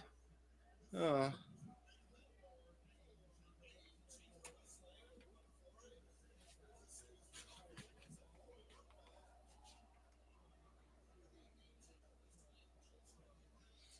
Oh no! It is for the title.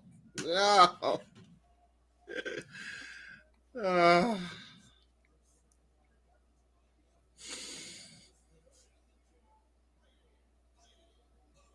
Lot of blood is about to be spilled here tonight. Safed with the hashtag Senor Pus Bubble. No. No. We're not making this trend.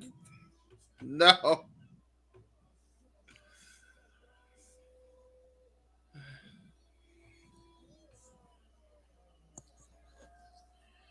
Oh boy. These two are gonna kick the shit out of each other and really maim one another. And we wouldn't have it any other way, James. I would just rather Matt Tremont to take a chance to heal that goddamn bubble on his head. Dude, he talks to himself. He's a freak. Freak of nature, this dude. How do we know he's not praying?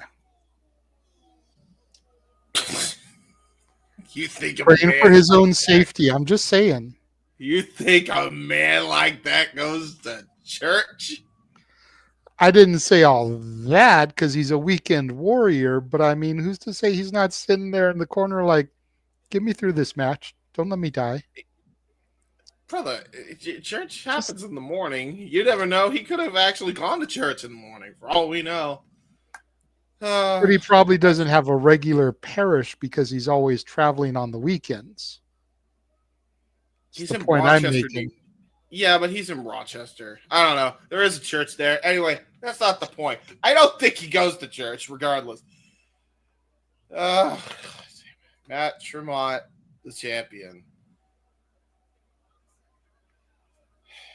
Mance Warner, the challenger, and here we go.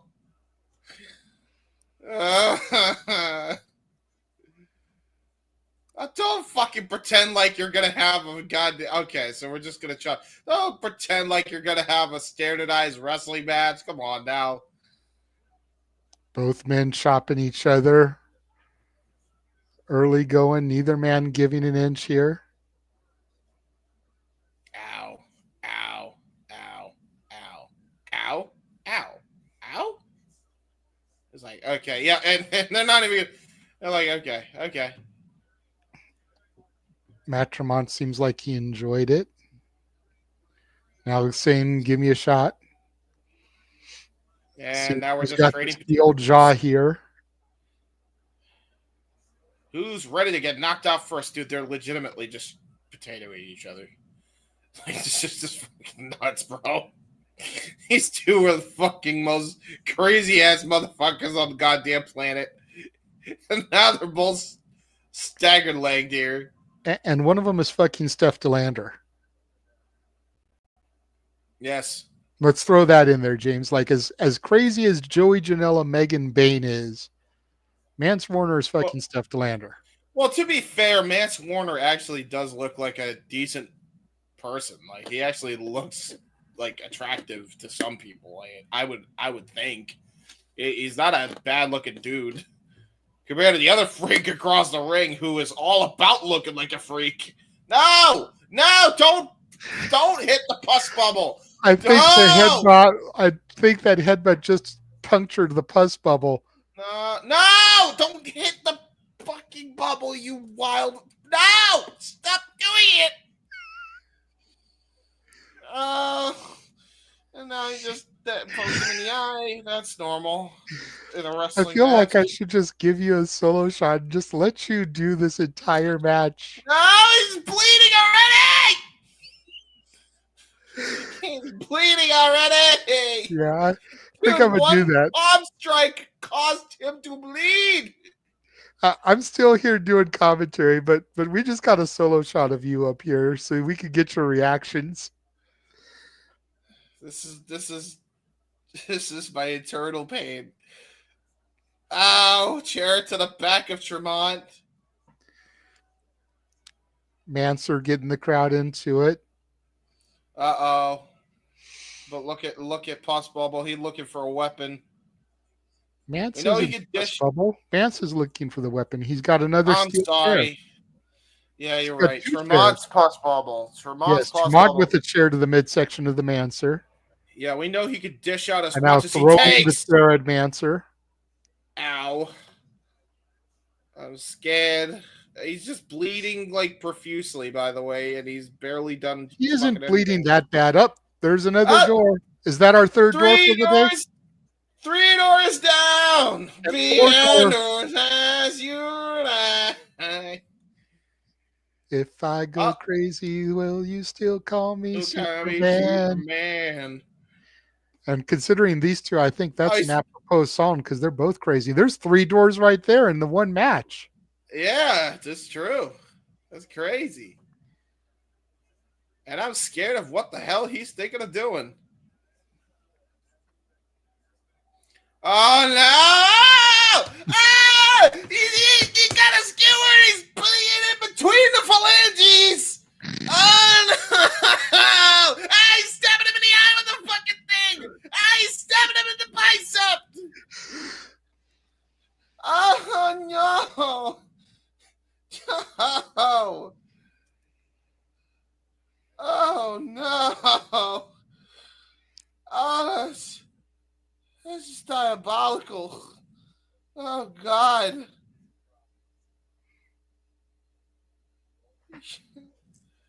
No, he's going under the ring. God knows what the Another fuck door. He's doing. Oh my God! All them doors. One of these has to be the door to Narnia. Maybe. Oh God, they're gonna set all the. Wait, what are you looking for now? What are you planning? Another door. Why is there so many fucking doors? Because it's GCW. Yeah, we know it's GCW, but that's even excessive even for GCW standards. It's not. Yeah, it is.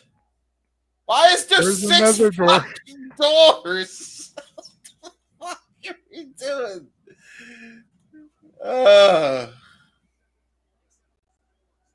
The forbidden door is about to change.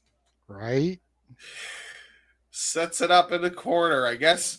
What is each term? Oh no! Okay, so 2 for the ropes, 4 for the corners. Got it. Okay, so whatever. That's the diabolical plan. I'm scared to see what could happen. Forearm smash from the Manser. And now just a downward shot to the pus bubble. Oh no, he's got the fork. Oh God, he's got the fork, and he's gonna stab Mance Warner, we got pus bubble bleeding, and now we're gonna have Squirter here. Oh please protect your head. No, don't punch. No, stop punching the pus bubble. I swear every time he hits him, a brain cell gets loose. Oh my God. Oh no, don't stab him in the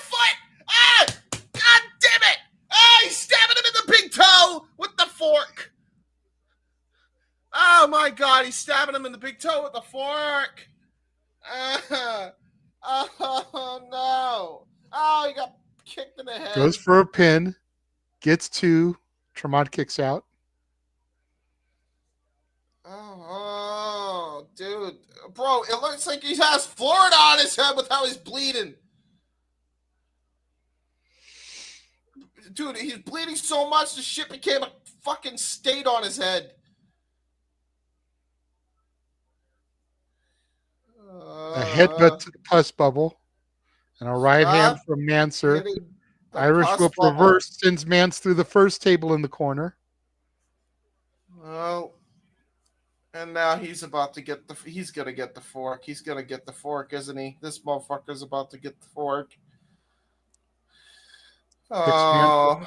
Irish whip reverse. Now Tremont goes through the second door. There's two doors down.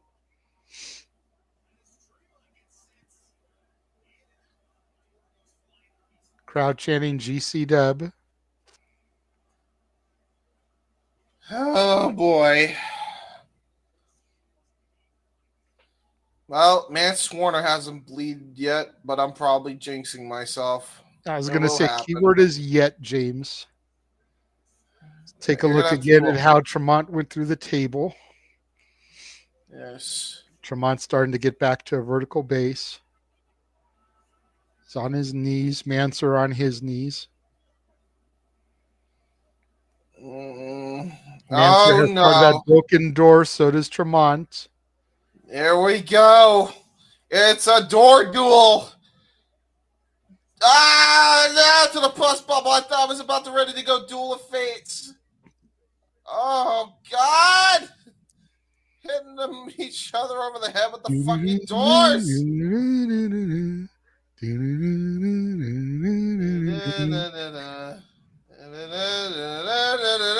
Ow.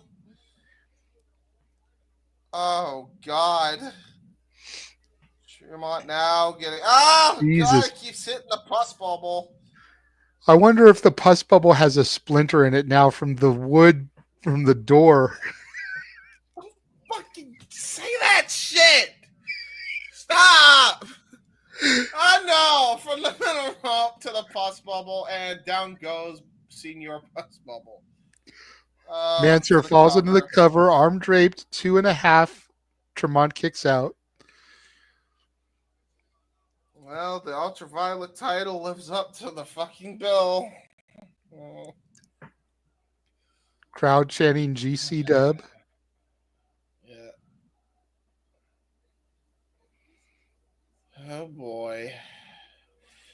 He bleeding now. Oh no. Oh no. Oh no. Oh no! Oh no! No! No! No! He's stabbing it! Oh no! Broken part of the door into the open cut of Tremont there. Oh no. Crowd now chanting, "You sick fuck." Yeah, I agree. Oh no. Oh no. Matt Tremont's gonna get his get back too, and then that's gonna make Mance Warner squirt. I don't like it. Oh God! He did a Sabu leap of faith off the chair by Matt Tremont through the door. That was cool. There's two, and of course it's not it because no, both men gotta bleed. What are we saying? It's not Referee's over. got to be careful. She doesn't get a splinter in her hand. She doesn't have gloves on, despite the fact that Tremont is bleeding. Yeah, usually, as soon as there's blood, the refs put gloves on to protect themselves. There's that leap of faith again, off the chair into Manser, through the door. Now the fourth door being set up. And a broken piece of that door to the midsection of Tremont and across the back by Manser.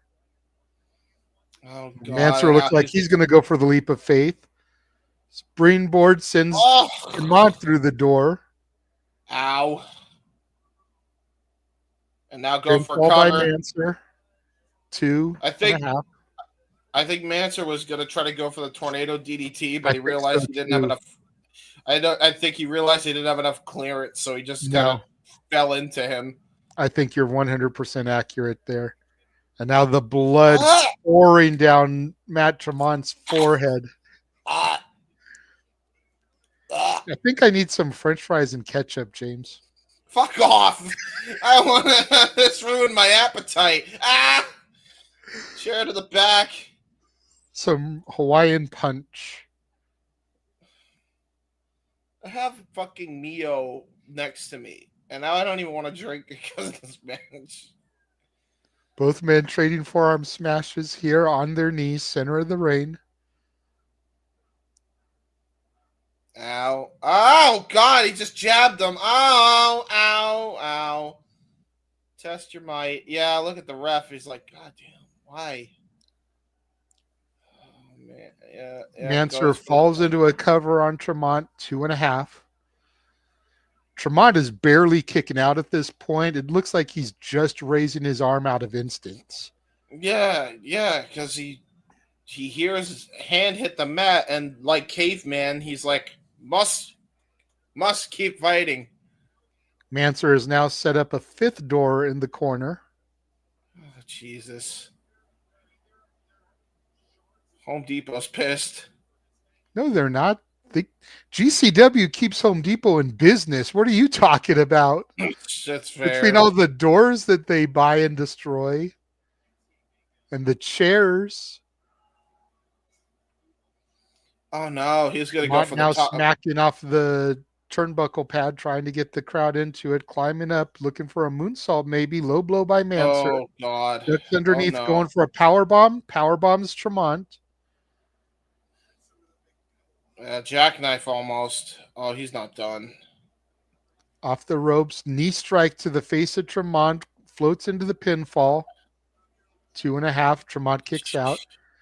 Yeah, Mansour almost took the referee out when he went off the ropes. Yeah, he did. Man, it's to the point you need to drop a fucking nuke on this big boy. Somebody with an Alley Cat shirt. Nice one. And now Mansour back to his feet. Goes for the God. knee. Death Valley driver from Tremont puts Warner through the 5th door. Oh, boy. Goes for the pin. 1, 2, 2.5 there. Mansour kicks out.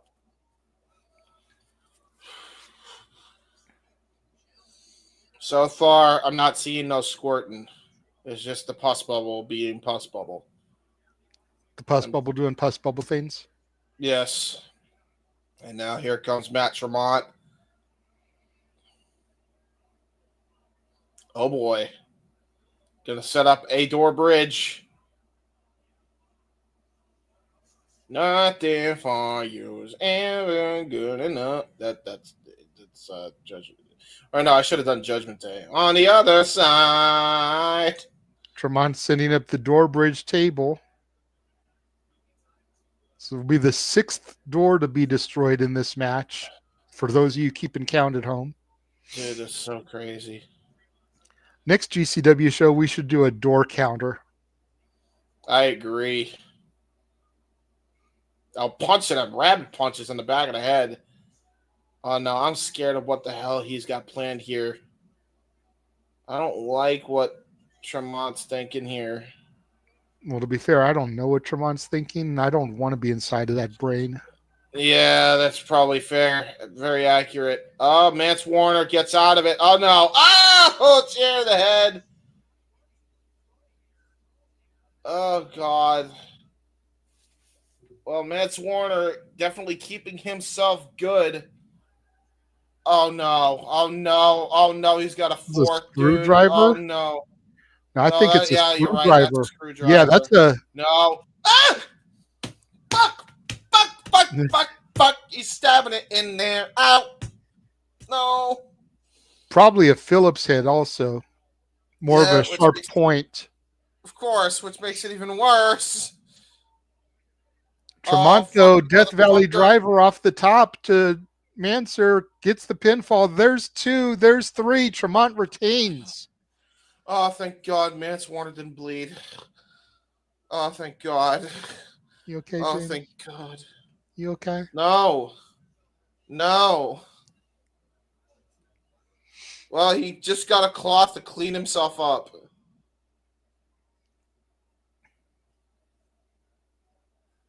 Hi, Hammers. I just saw a Matt Tremont match, and I'm I've seen them before. I never can get used to his pus bubble. Oh, Matt Tremont's actually gonna. He's actually gonna speak. Is he gonna speak English? We're about to hear.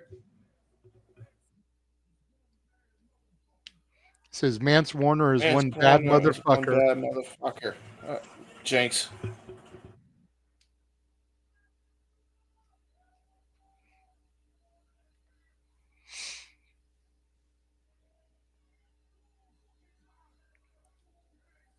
One more fucking time for the old Mancer. And Tremont sits down.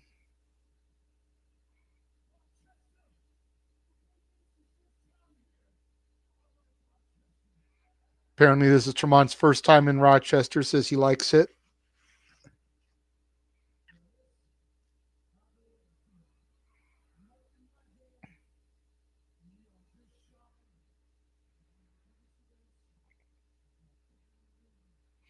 So we're just shy of one of the biggest events of our calendar year.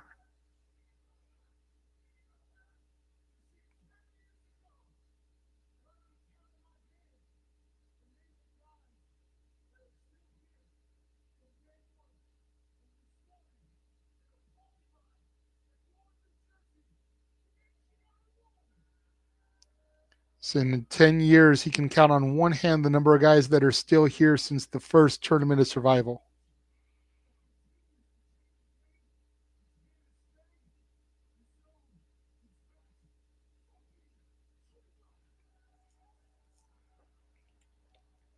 Definitely more cohesive of a promo than I expected. Bro, he's actually a really goddamn good promo. Holy shit.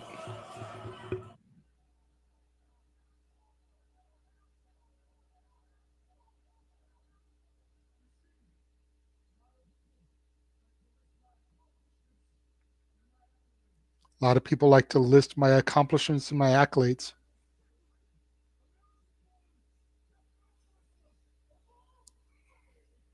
The most decorated American-born deathmatch wrestler of all fucking time.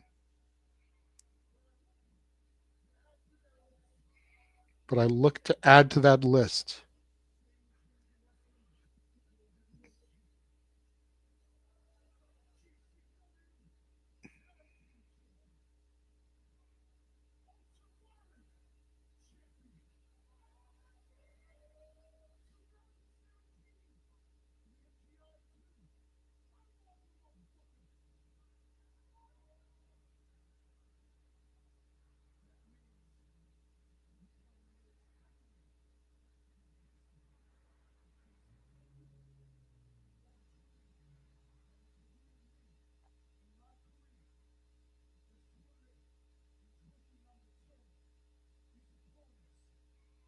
The one thing that's eluded him in his career is the TOS.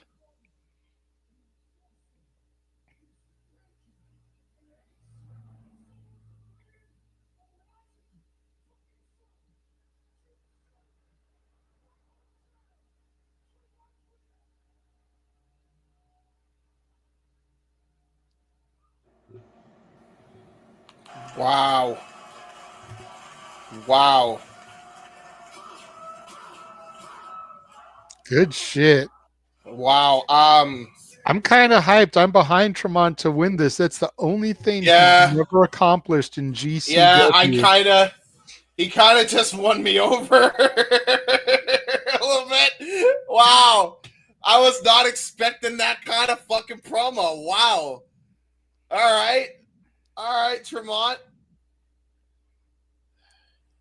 Wow. Okay. Pretty damn cool. Indeed, All right. indeed. And off the air, despite being horrified by his match, he did actually just win me over with this promo. I'm still gonna cringe every time I see anybody attack him. But yeah, he just won me the fuck over. That was a really goddamn good promo by Tremont. Although it's not really a promo, it's just him making a speech. The best people to cut a promo is your authentic self. turned up to 11, which Matt Tremont is a crazy motherfucker anyway, so kind of works out. Fantastic show. Yes. Great afternoon, evening of wrestling. It's only 5 o'clock here on the West Coast. I've still got a good chunk of my day left. Yeah, I You do know, it's too. only 8 o'clock for you. Considering you just woke up in time for this, you got a good chunk of your day left. Yeah, I do. Yeah, I do. We have to go shopping quick, so I got to rush off here. So No worries, no worries. Want to thank all of you guys for joining us and tuning in tonight. There's still 7 of y'all watching. Every channel pretty much has at least one viewer. Thank you so much for that. Like I said during one of the intermissions when James was off camera, make sure you thumbs up this video on every one of our channels. Make sure you share this video on your social medias. Let people know that we are here for more than just WWE, NXT, AEW, Ring of Honor, and TNA. Let people know we're here for GCW, House of Glory, Reality of Wrestling. You know, Major we're League Wrestling, MLW, Deadlock. hopefully Deadlock here in the not so distant future. Yep. We are here for all the wrestling. Damn it. Make sure that you guys subscribe to Batty for Wrestling. Don't be a dickhead. Rage of Wrestling. J. Hebert Side 95. N. Foster 1916. Casa D18 Studios. Make sure that you have the bells turned on for all of our channels so that you know when we go live. Not every stream is across all brands. So you got to make sure you have the bell on for all brands just in case something goes up that doesn't go on another channel.